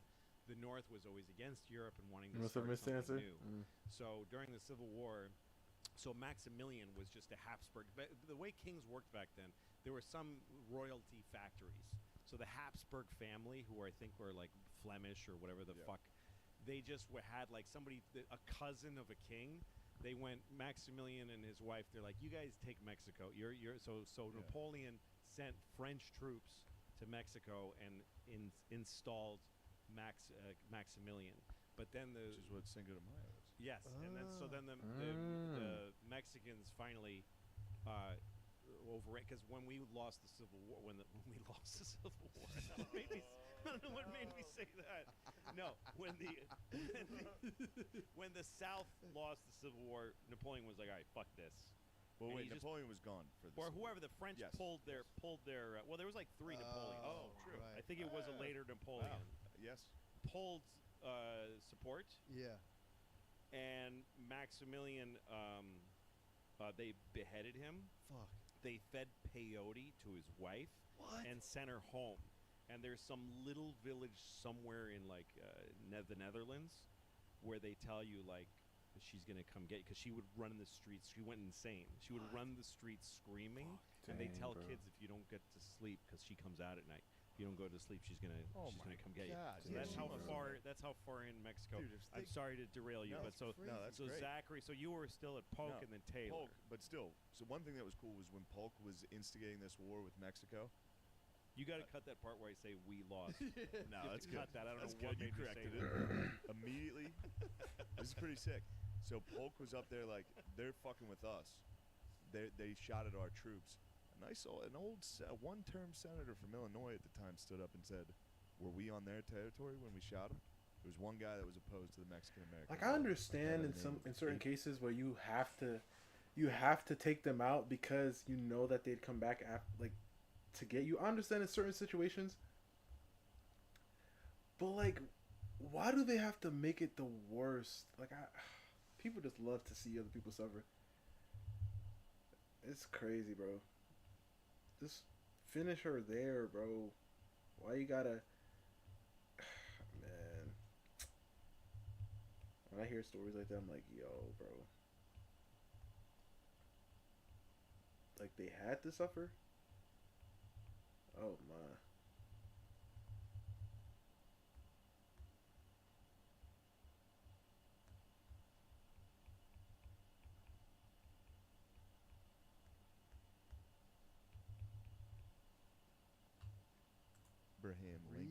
Abraham Lincoln. People were like, "Hey, shut up, pussy." Yeah, dude. We're trying to take Texas. Shut the fuck he's up. like, "You guys, were we like?" Yeah, he was like, "Sorry." See, I think this was wrong. Anyway, that's why Polk's kind of man. He added 1/3 of the entire United States in a 4-year term. Damn. Pretty good. Well, in territory. I know, but still, it's like those big but he got states. Texas and California. And they were just That's sitting on probably the half our population. true. And they were sitting I on the wish border. he hadn't added them, especially Texas. The But troops again, are sitting then there we being went like, Mexico have- sucks. Mexico fucking Finally, sucks. one of them got Just go, go, go. Oh shit! Run! They're pissed. Yo, Mexico's gay. Again, that was a smashing. America destroyed Mexico. It was mean. It was mean. Yeah, it was nice. Then this is good. Polk, he was working his tail off. His tail. He was tired. He was so exhausted when he got done. He went back to Tennessee and just died. Like right away, right? Yeah. He died, yeah. He was like, "That was too much. I That should was have done a all lot that." of work. Yep. Just died. So then comes Zachary Taylor. This is 1849 to 1850. That's a quick term. Old Rough and Ready. Yeah. Pretty sick nickname. Old, dead, and Yeah, he's old. He's about to be dead. Yeah, he died. I don't remember what he died of. He was Just being in the 1800s. yeah. He was one of the largest slaveholders in the South. So when he got elected, the South was like nice because at this point, Just being in the 1800s is for real, bro. In 4 years. Like which was that's sick. why. If I were ever to be able to go back in time, I got to like be immune to everything. Right? Or have superpowers. Because people are dying from everything. Like, I mean, oh, I sprained my ankle. I'm sorry. There's nothing we can do. We have to cut it off. What? No, it's just a little. Just give it some time. No, it has to go. Man, from anything, like a cold wind. I'm sorry. I'm sorry, but you gotta. What? Just existing in that time was like a sentence, you know? Just being alive. Crazy. But it was too much because now there's so much territory, and the slaves versus the abolitionist debate. Every state they had to add. There was a debate. Excuse me. There was a debatey. They have no. Yeah, they got nothing. So many southern presidents. Yeah. They got I nothing. mean, outside of the Adamses. Pretty much nonstop. Virginia. Yep. And then it gets into like Tennessee and They started Yeah. digging into their bench was not Yeah, they good get to enough. Tennessee, dude. And then we started kind of with Ohio. We started coming back. Yeah. Huh. Actually, kind of northern presidents tended to suck. Lincoln ruled. Yeah, but he was Kentucky, Illinois. Yeah. Why is Illinois before- like is there like a way? I mean, there probably is, but like, why are certain presidents on certain bills? You know what I mean? Like, why is Lincoln on 5? Like, there has to be something on this, right? Why is Lincoln on 5? Why is Adams on 20? Is it Adams on 20? Yeah. Why is I mean, I know why. I'm probably why George is on 1. I mean, if there has to be a 1, there's a 10. Wait, who's on 10? I was about to see if I had a 10. I have a $2 bill. Who's that? Where's my wallet? It's over there. But is there a reason why like certain presidents are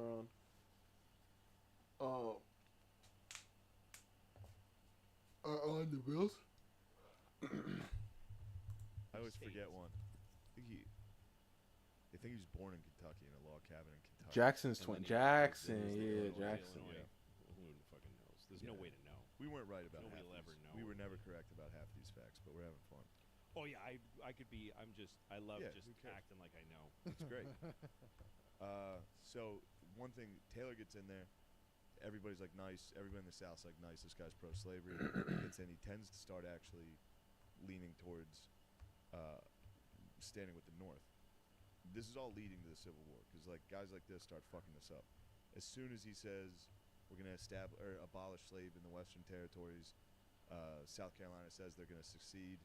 Taylor says he's gonna fucking hang everybody down there if they do it. What? Yeah, he didn't react well to Yeah, stuff. no. Hamilton Like, let's talk. is on the $10 bill. Hold up, let me see if I can get like a. Let's see if I can get like a.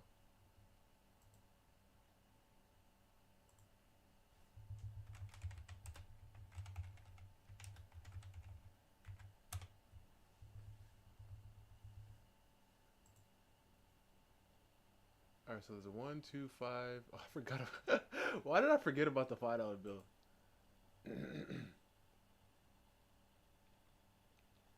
Yeah, that does look like Hamilton. Wow.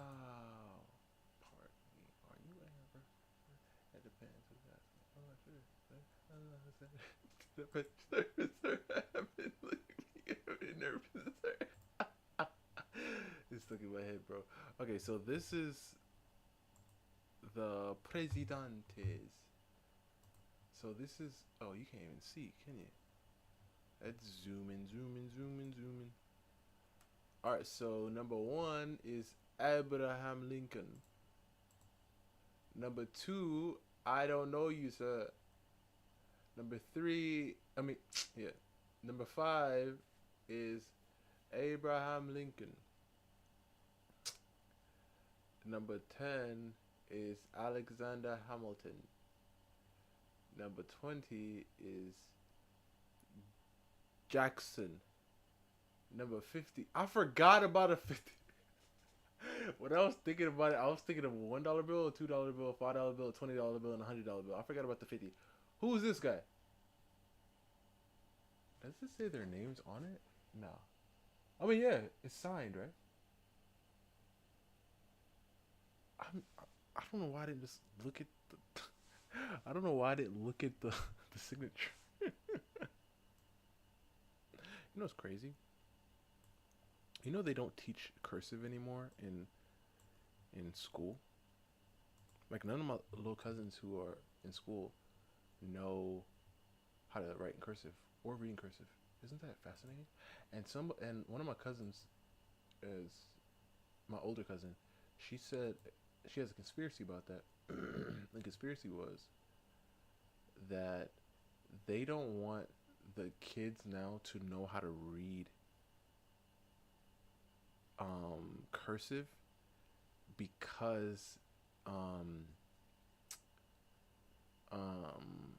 what did she say, bro? What did she say? She says something like they don't want them to be able to, because it's kind of like, since we're the last generation of people who can read and or write in cursive, like all those older texts are they're not going to be able to read them because like the whatchamacallit, a lot of the old historical texts, my local elementary school teacher, oh really, that's cool. But like, cause it was everywhere for us, you know. But like, even in my old elementary school, I don't know if they teach it anymore.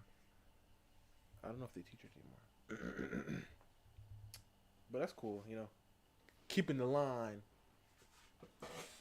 Send it. Yeah, he's like, Hang, "You're gonna right. fucking He would hang just all of say you." that, and then they're like, "Are you?" And he's like, well, "No, but I'm gonna hang a lot of you. the problem with tough talk." Yeah. This is how he died. What do you do? So What he happened? went. This is his By doing first a term. podcast about.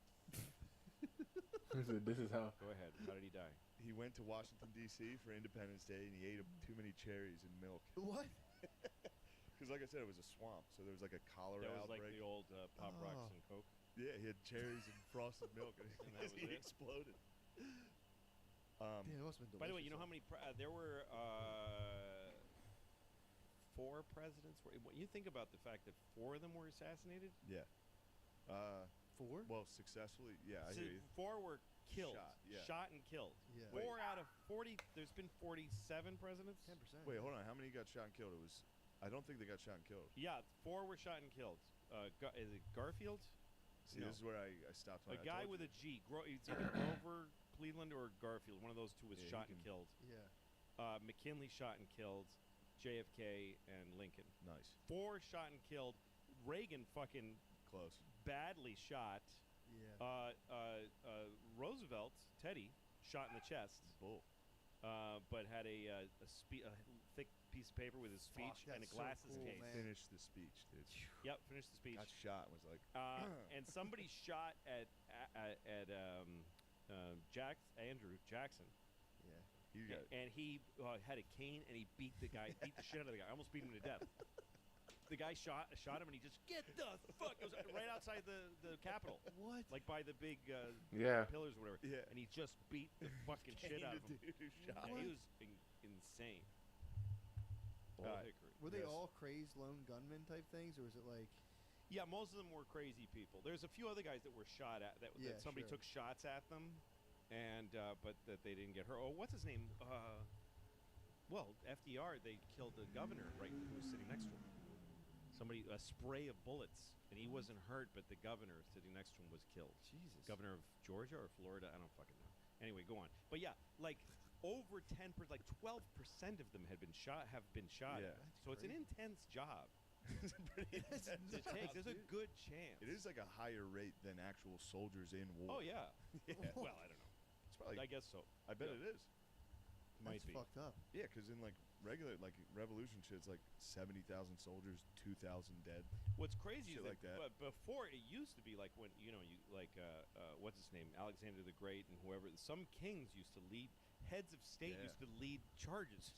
They used to be the front horse. Yeah, but the Like, thing about that, going right this to is him. why I said, if it was up to me and we were able to keep everything that we had, I mean, obviously in certain, but we had to revert back to crossbows, bows and arrows, and swords. What? And listen, you think there weren't some marksmen out there, some Robin Hoods? Like, you think there weren't? Of course there were, but there's so much more skill to that. You know what I mean? Like, listen, this is pretty dark, but guys, just let's come on, relax. But like, if you know, like with all this, you know, all the things that be happening in like schools and stuff, imagine bows instead. Think about it. Think about it. First of all, what I was gonna say is, oh my gosh, bro. Oh my gosh, I ain't gonna say that. But like, for real though, like all these mass, you know, things. If it was a bow, and the numbers were, you would be like, oh my my gosh, who is this man? You know what I mean? Just it's crazy. It's crazy. But like they, and you think there's no, of course there's still levels to it out here with like blicky, but like still, like most of these people, they just press it and it happens. So if I could snap my fingers and everybody now, like every weapon they had, like let's say somebody like has like an armory, all of them are just reverting back to like either crossbows or bows, just different versions and everything. And you're like, what's happening? And you're like, yep, hey, get to working, That'd be fun though, right? Like honestly, just try to imagine what that look like. Roman guys did that. Jackpot. Yeah, I fucking got him. Holy shit! He's coming right at me. He's coming right at me. Oh, fuck! I blew it. Just some guy. Fuck! I missed. All right, so now we're at Fillmore. The thing that sucks about fucking Taylor dying is he was like kind of a beast that could have maybe prevented the Civil War that was looming. And then Fillmore was just a schlub. Fillmore was a schlub. He signed. This is where it all starts to fuck up. Every single one of these guys, up to Lincoln, is just fucking up immensely. He wanted to sign. Passing the buck. So Taylor was offered to sign the Compromise of 1850, which was some shit about one slave state, one regular, or they get to decide, shit like that. As soon as fucking Taylor died, Fillmore takes over and signs it. Southerners were mad that California would join as a free state. Northerners were mad about the fugitive slave law, so they both compromised and were both pissed. Fugitive slave law was if you find a slave in the North, there's U.S. Marshals that'll catch them and bring them back to the South. You have to help them get them back. And there were dudes that were just like grabbing black people. Be like, got him. Where's my bounty? So That's it was bad. Years a slave guy got taken. Oh shit, is it? Yeah, he was a free Northerner who Somebody just got grabbed by one of those guys. Yeah. Damn. It was bad. Happened all the time. He was the last member of the Whig Party. They didn't run him a second term. Here comes Franklin Pierce. He was pals with Jackson, son of a Revolutionary War hero. He's from the North, but he was pro-slavery. They thought this was going to work. 2 months before this is crazy. 2 months before his inauguration, he and his family were in a train crash, and the only casualty was his 11-year-old son. Dang. So his entire time in office, he's blacked out, drunk, and depressed. He's the saddest guy of all time. He's not listening. His kid just died. His wife blamed him for the death constantly. She was like, we should have never been on that train. You just had to be the fucking president. Oh, you gave birth to him, bitch. You were on the train. You had fun. Yeah, dude. Fuck. So he's there. During Pierce, they do the Transcontinental Railroad. This is like the real. This is a fuck up for the North wants it to be from Chicago to L.A. or one of those places out west. The South wants it to be from Atlanta to L.A. In order to get it done, they have to get rid of the Missouri Line Compromise, which made it nothing north or south of here was the slave line. They decided She's to make the it so vice every captain. new territory got to decide By the way. themselves. They got to vote in order to get the Transcontinental Railroad. So this opened. Every single thing we did to build this nation ran into this slave problem. Yes. Every single thing we tried to do was like, yeah, but the fucking north-south slave slave states, non-slave states. Jesus. We need to build a railroad across. That's the first interstate thing.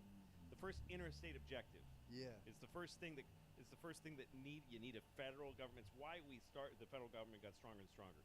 Because every state gets to do their own thing, but you want to take a fucking train from one to the other, these two states have to make a so you needed a federal government to make these. It was like the precursor to union, non-union. Cool. It just blew up gigantic, like. I'm just trying to get everyone down. Everyone that I'm planning on appearing. So this is the captain of everyone, and I gotta draw her vice as well. Power was the states wanting parity with each other. She's like when environmental laws became a thing, they were state laws. So like Indiana would make a law: you can't dump, sludge into the river anymore. So every company in Indiana has to pay extra to do a better job of dumping their shit and take it to the ocean or somewhere else, ruin somebody else's life. Yeah. But so next door to Indiana is Illinois. And they're like, we dump anything we want, and so all the business goes there. And so the Illinois company's like, we don't want to dump. We don't want to hurt the environment, but we can't compete with these guys. Yeah. Right? So they would go all the states would go to the Fed and say, please pass a law that Oh, you guys can't see? so that we can all do the right thing that we want to do without having to get squeezed out by this guy. Yeah. And that worked until we started doing shit with Mexico and India and China. But anyway, go on. But yeah, so Taylor, it was where are interesting to we? me. We're at I think Pierce, right? On the Transcontinental Railroad. Yeah. That turns out to be like that's what started it. I mean, obviously there's a ton of major factors, but that was like a big one because it opened what was called the Nebraska-Kansas Act, which is they got to decide to vote whether they were pro-slave or pro-abolition. So then a bunch of people just rushed in from the north and the south, and they started fucking killing each other. What? It was I forget the names. They were pretty sick. It was like the Free Staters versus the Border Ruffians.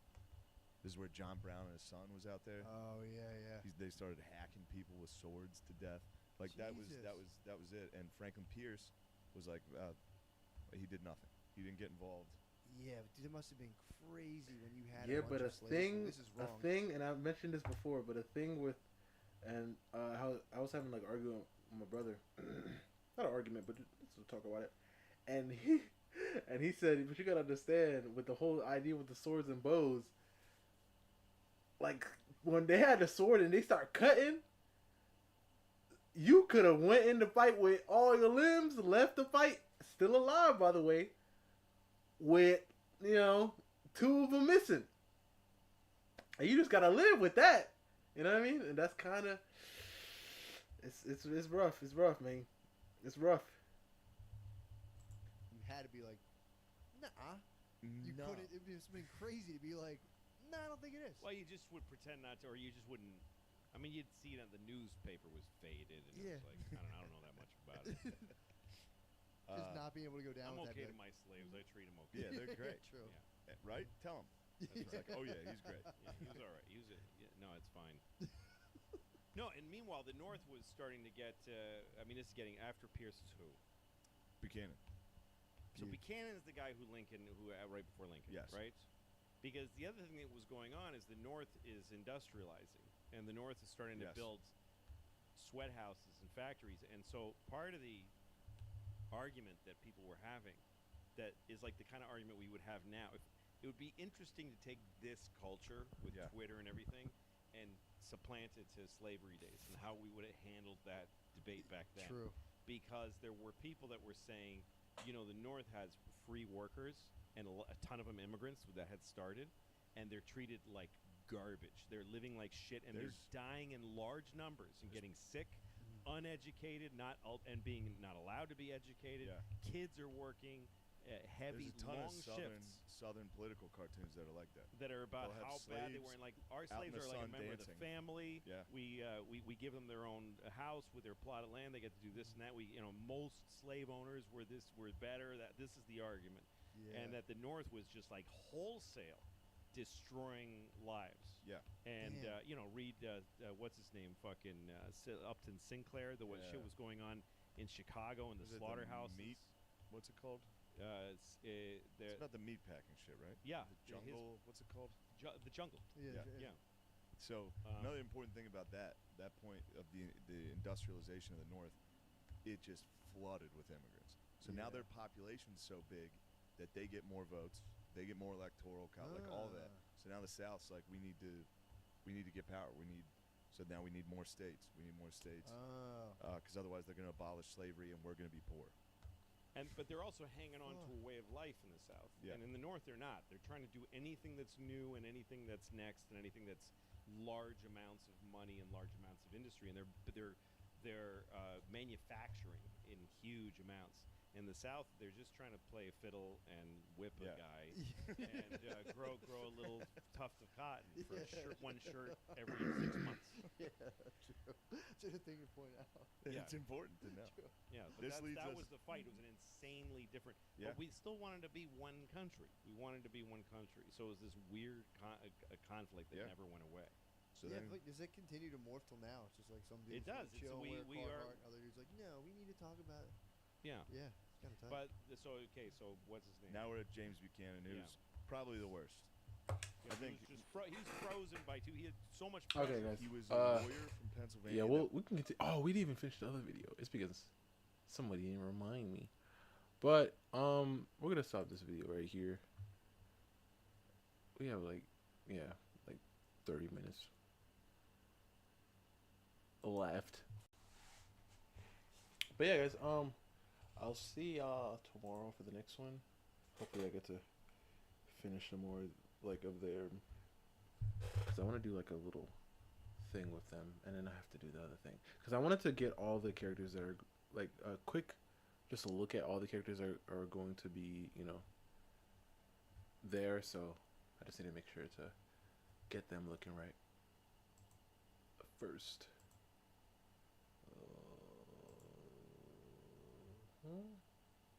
Okay, boom. Okay, boom. Good night. Have a good night. Have a good night. And I'll see you guys tomorrow for the next one, if you're willing, of course. Just turn that off and leave that one. But yeah, peace. Oyasumi. Good night. Good night. Oyasumi. Oyasumi. Have a great night, guys. So fascinating.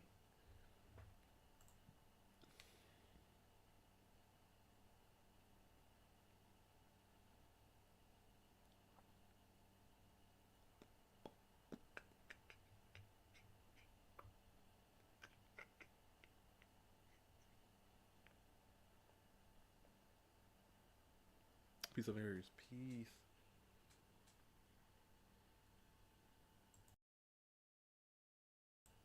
Bye. Dang. Have a good one.